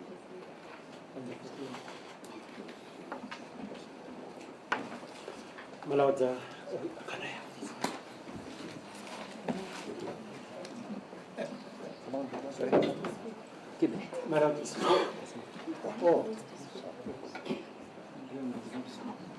So, my Lord, for the fifth respondent, I'll be very brief.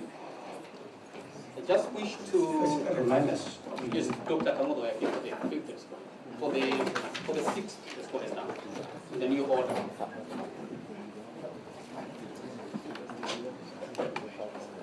First, I wish to set the record straight in terms of some misrepresentation that has been made with regard to the decision cited, the Reina Conchera decision.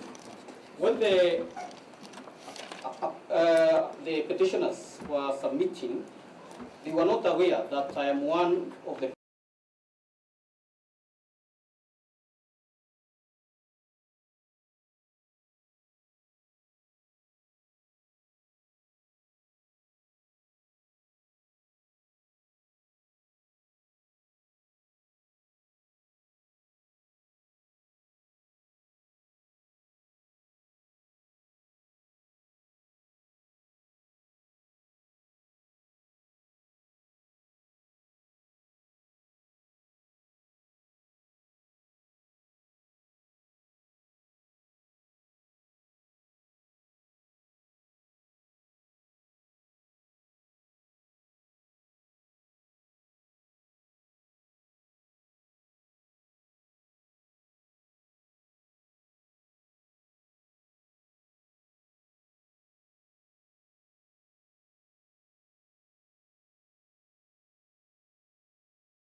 petitioners in this matter, and that I am fully versed with the entire set of facts. So they misrepresented that the matter is not active. Nothing can be further from the truth. This matter is active. It was mentioned on 24th of September 2024 before a new bench that was constituted following the accession of the honorable judges who were previously dealing with it, and it is due for further mention on 30th of October 2024. So the decision remains solid in terms of its capacity to persuade you not to depart from it, because no reason has been supplied, save for the misrepresentation that it should not be utilized. Now, allow me, my Lord, to make reference to the High Court Organization Administration Act in light of the issue that has been raised on the sittings of the court. I will briefly cite verbatim Section 10 on the sittings and recess sessions of the court, where it is couched as follows: that the court shall, subject to subsection 2, 3, and 9, sit continuously for the trial of criminal cases and disposal of civil and other legal business of the court. There is no disclaimer whatsoever with regard to the time that the court should sit. So the court can sit at any